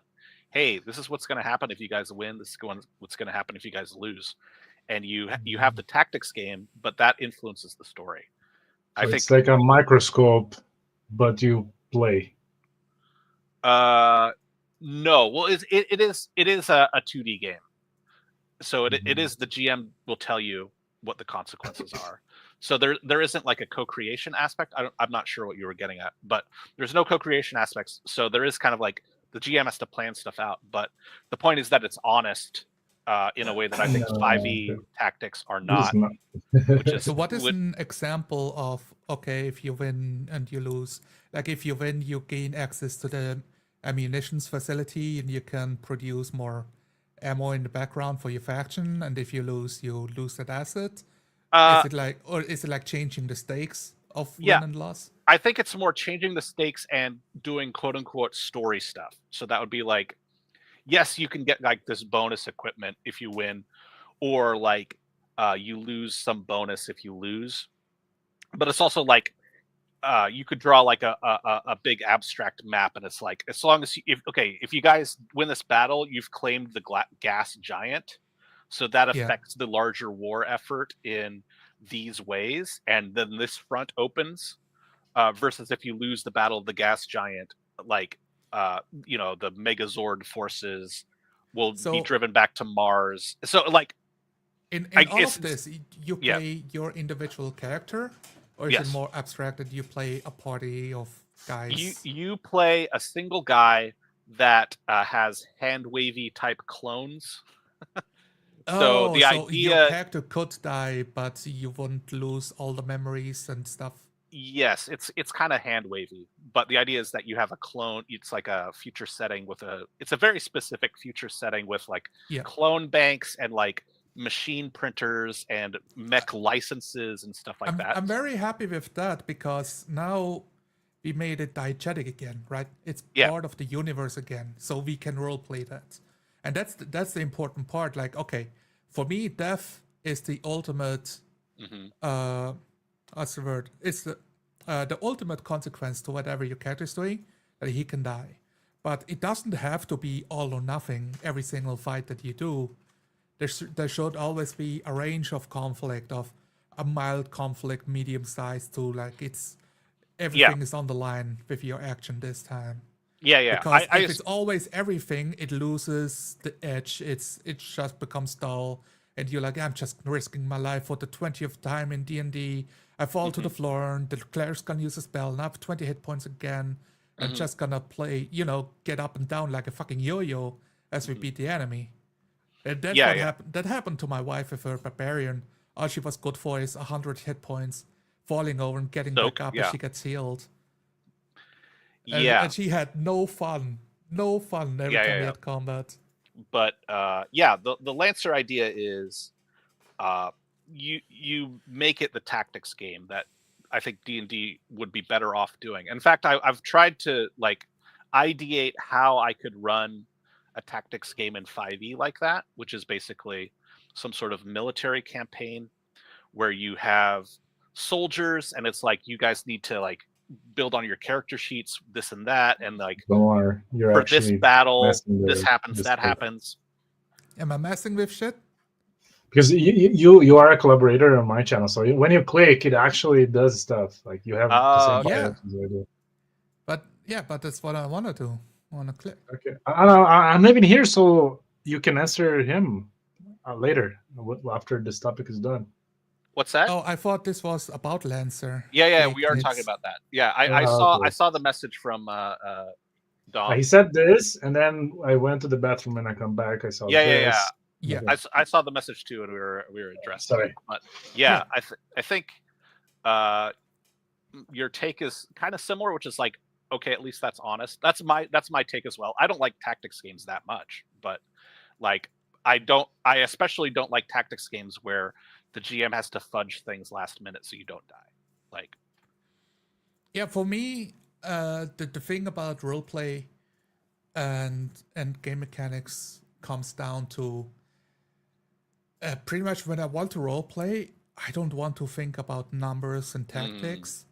That supersedes what my character thinks about those numbers and tactics, because the gameplay part is fine, but if I have to abstract outside of the world itself to imagine it, then I cannot roleplay, like, because I have to enter a different mode of play, so to say, which is fine if we know that beforehand, right? Like, I have fun with BattleTech, but I don't really roleplay in BattleTech. Like, the couple times that I got to play it was to push the minis around and shoot the enemy mechs. Yeah. And then imagining it, how the battle scene would look like, oh, I'm starting to overheat. We gotta like let go of the pressure and play for distance. Yeah. And stuff like that. Kind of ex post facto justification of what happened. Yeah, I mean, that's pretty much how all D&D sessions are being played nowadays. You try to role play, then you enter combat murder mode, and when you leave that mode, you think back on how you imagine that scene playing out, and it's like, oh, that was a cool combat session, as you can like retroactively imagine it in your own head. But I don't want to do it retroactively. I want to be in the moment. All right. Yeah. So yeah, same. I'm happy with that. It comes down to setting expectations. I feel like that's been my buzzword fucking for the last 2 years. It's when the expectations are this, and you want to do this or this. It's like, well, it's not what I wanted. Why am I here? Yeah. Why is this 6 hours of my life now gone? Yeah. What did we, what did we do the session 0 for when you didn't tell me the important part of the game? It's like, all of these and all of these rituals of game masters like weeding out the players that have their own thoughts and intentions to only get lemmings that will do exactly what they want to do because they want to tell their story is also like a very obnoxious thing that happens only in this hobby that I hate. absolutely hate. Yeah. I think if you've been playing online, you're gonna have some stories like that. I had a kind of a funny story related to that. I may have told it already on one of these channels, but I'll just say it again. Where I joined a game, and one of the characters was like the kind of like the chosen one queen, and she was like the fated queen, and so we had like multiple sessions where like some sort of like fantasy army would come to us, and it's like this overwhelming army, and they swear fealty to the queen. Just like we didn't do anything. None of the players did anything, but they like, oh, the queen, the fated queen. So there would be a session like that. The next session, it would be a different fantasy army doing the same thing, and then a third fantasy army doing. So it was like, I'm pretty sure the GM was sleeping with the queen PC or queen player or something like that. The Because players it was were all just stating in the background. yeah. So it was like, you're so cool. Like all these armies are coming, and just like they're bowing down to you, and it's like, you're so awesome. Babe. See, why that's do what you invite happens the when other you allow 23 women players? to play in your games, man. No, you listen. If they, This if is why they you have to learn to roleplay as a woman, Nicholas. We are all avoiding having women playing our games, so we don't have to interact with those problems. Yeah. Hey, listen. If you treat them like a, if you don't grant them like, okay, you find a +5 Holy Avenger. Yeah. Hey, babe, enjoy it. Like, I think I will definitely play with women characters. So, or women people. So. Women, that women makes people. sound weird when you say like that. Yeah. Well, I needed to specify. I needed I don't mind playing with them like aliens from Zeta Regular, you know, like it sounds like that. But yeah, Emoids, yeah. Like I mean, I'm being facetious, you know. But I've heard many stories of stuff like that. Let the record show that I'm being facetious as well.